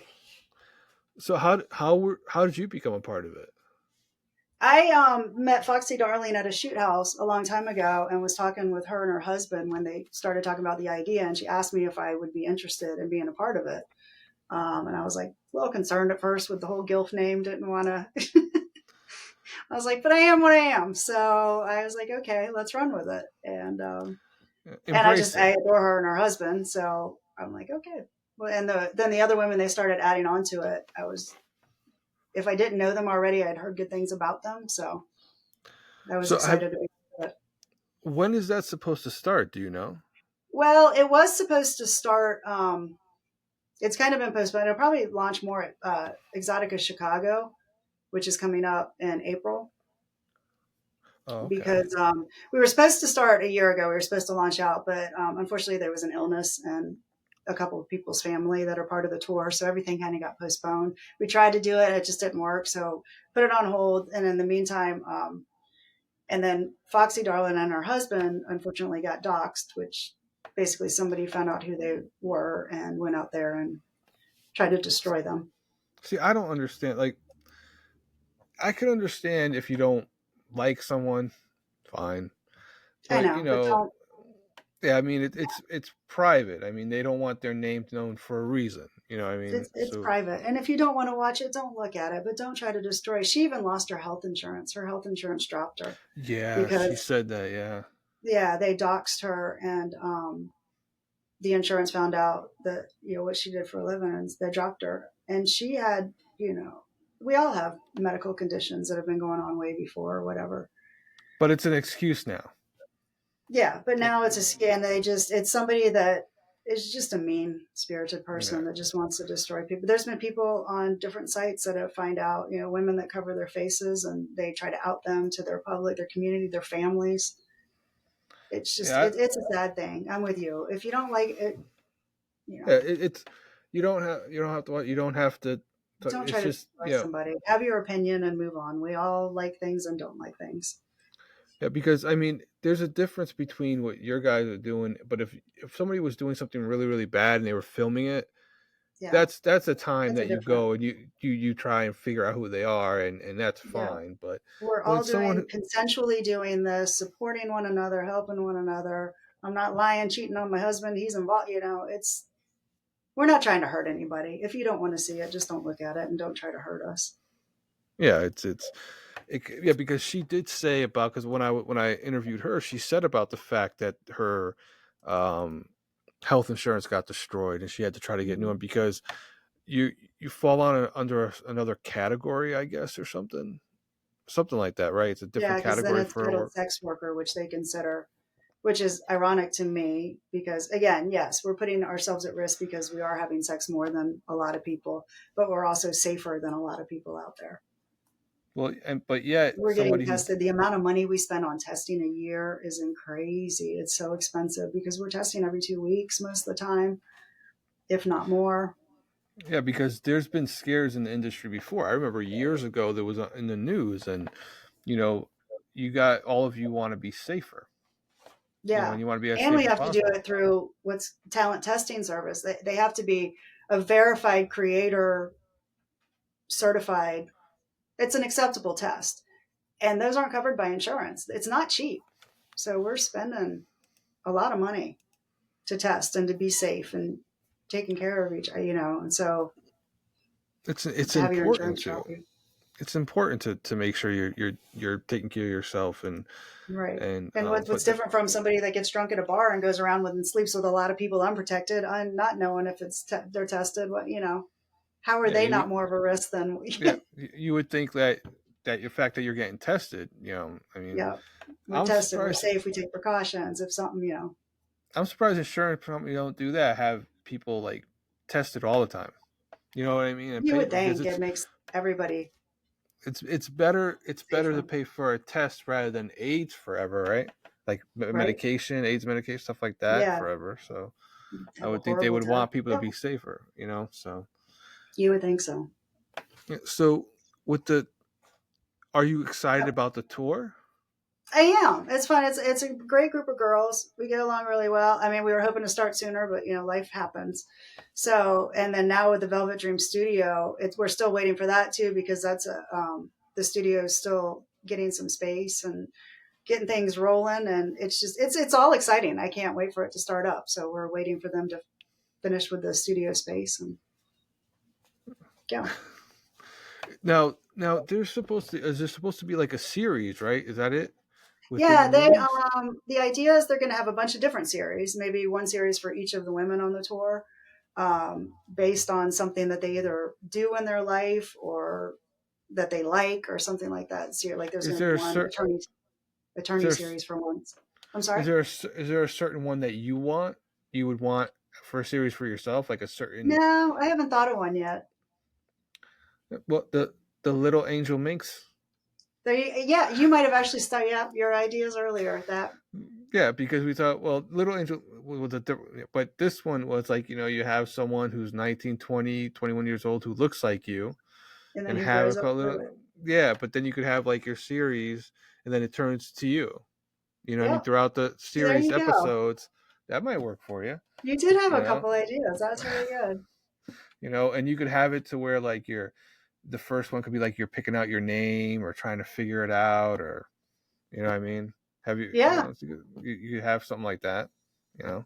that's a I don't really know. good idea. So you could try something. This way you have your own. Because I heard one of you are going to be a gamer, right? Is that it? Yeah, one girl is really a gamer. I mean, Yeah. she plays a few nights a week, and they're going to do a gamer series. But there's Holly, right? How is Yes, that Holly Holly? Holly Huntress. Huntress. Yeah. Yeah. So yeah, I'm going to be interviewing her soon too, hopefully. So what if you could pick one or make one besides the one I just said? What would you want to do if you could pick a series for yourself? Gosh, honestly, I haven't really thought about it. Would you want to be like a superhero? Like what would you want to be? No, I wouldn't want to be. I would want it to be something more realistic. I don't want to be. Realistic. I'm not very good at acting, so it would. Well, there's not much acting, Well, this is true. so It's you know. something realistic that Uh, seemed like what about could be a real estate agent that goes everywhere? I could do You know, that. Yeah, you know, you know. yeah, do yeah, That's it. Is absolutely, that that could or work. your high school reunion? High school reunion. Yeah, Going to your high school reunion, and you know, could yeah. do that. Yeah. So you're looking forward to the whole thing, though. Yeah, I think it's going to be fun. I'm really excited for things to launch more. And Were you surprised about the fact that you were asked? yes, I was surprised. I'm very flattered. Yeah, it That's was, good. So again, now, so I'm older. so would your husband be a part of any of the series at all He with you? is. He's actually kind of helping a lot in the background with things. Him, Foxy Darling's husband, and Candy, Hot Wife Candy's husband, are very much involved in the background because they were working with the Guilf tour. Now that's been sold to the studios, they're still helping with all the stuff. All right. Sounds like you're gonna have once April hits, which is another month, right? Yeah. You're gonna be pretty busy. Yes. So Well, you've been summertime's busy anyway. The well, warm yeah. weather. So now, what where can people find you online? If they looked online, if they looked anywhere, where can people find you? The best place to go is I do have a website, angelminx.com. That's the best place to go and find all my links. I'm on everything from Twitter to Instagram, uh, for the free sites, TikTok. I'm also on OnlyFans, Fansly, Loyal Fans, ManyVids, all kinds of stuff. So the best thing is just to go to my webpage, angelminx.com, and you can find me everywhere. Find everything about me. Yeah, oh, and something very important that I've heard from people is that never ask to meet you on anything, right? Because that could hurt you guys, right? OnlyFans, stuff Yes, like that, that it could is not hurt. allowed on those sites. It bans people. Yeah, so don't Even even on, mention it. yeah, don't try to offer up or pay people or anything like that because you'll wind up getting the person banned. Yeah, whether it be the creator or the person themselves doing Mhm. it. Yeah, that's a very important thing to know because don't want anything to where you can't do what you want to Yeah, you do, don't want and to hurt. You don't want to hurt your people. all right. So Well, um, I very much appreciate you coming on today. It's been fun. We've talked for a very long time, yes, and it's been it's been fun the fun. whole entire time and very interesting. And I very much appreciate you coming on Well, very thank you for much. having me. Sorry if I got a little too detailed there for you, but it's You know easy to what? talk to you. Yeah, well, hey, the more detailed is fine, and you've been a great guest the whole And I entire feel like I time. jumped around. So hopefully I made sense. It was a lot of fun. Yeah, it was a lot of fun. This has been one of my conversations. This has been Skit, and this has been Angel Minx. Thank you very much, Angel. Thank you.